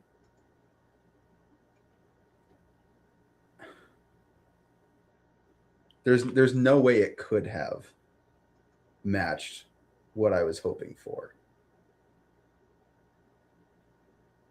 But it fell short of what I at least expected. If you're going at first, I should have thought of it first. You were very right. For that, I blame myself.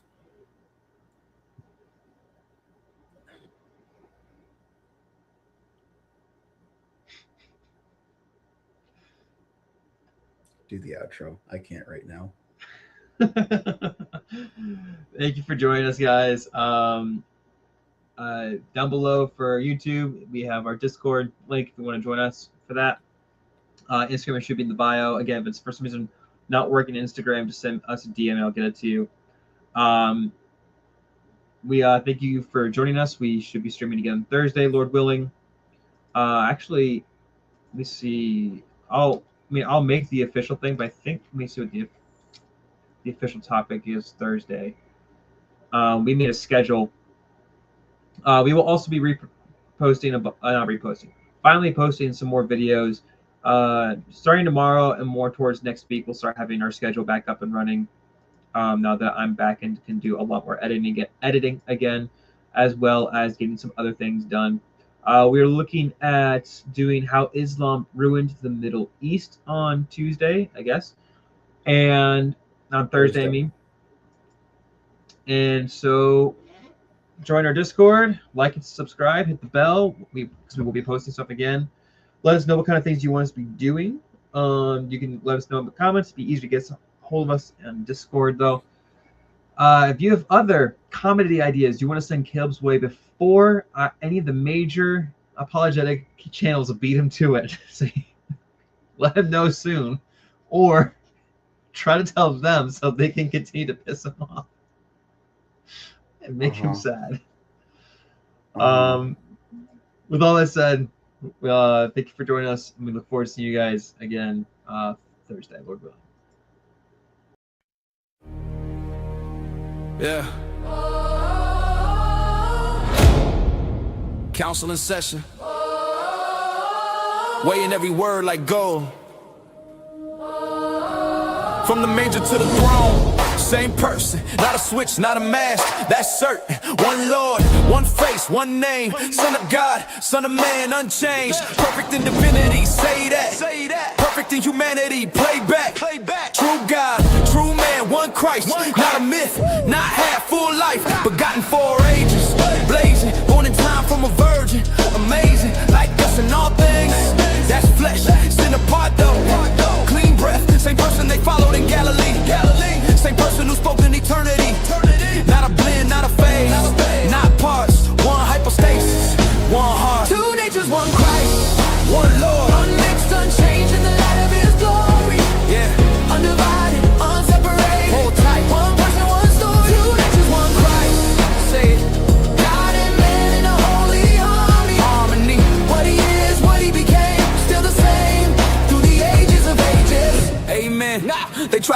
him apart. We won't make him only a prophet. He don't fit inside those boxes you draw. He's the word that fulfills every law. Not confused like colors that smear, not split like friends disappear. Distinct what is his as a man, and what is his as I am. He got hungry, he slept, he wept, yet the universe held as he stepped. He was nailed, he bled, he died, yet the author of life still alive. So we speak what the elders confess. From the west and the east, one faith, one breath. Guard the mystery, keep that flame. Same Jesus, yesterday, today. Two natures, one Christ, one Lord. Unmixed, unchanged in the light of his glory. Yeah, undivided, unseparated. Yeah, one person, one story. Two natures, one Christ. Say King, God and man in a holy harmony. What he is, what he became, still the same. Oh yeah, through the ages of ages. Oh yeah, oh yeah. Not another savior on the shelf. He bridges God to us to himself. If he ain't God, we're still in chains. If he ain't man, he can't feel our pain. So I rest in the creed they wrote, every careful phrase, every note. Hold that line, don't twist, don't drift. In this one Lord, all things fit. Two natures, one Christ.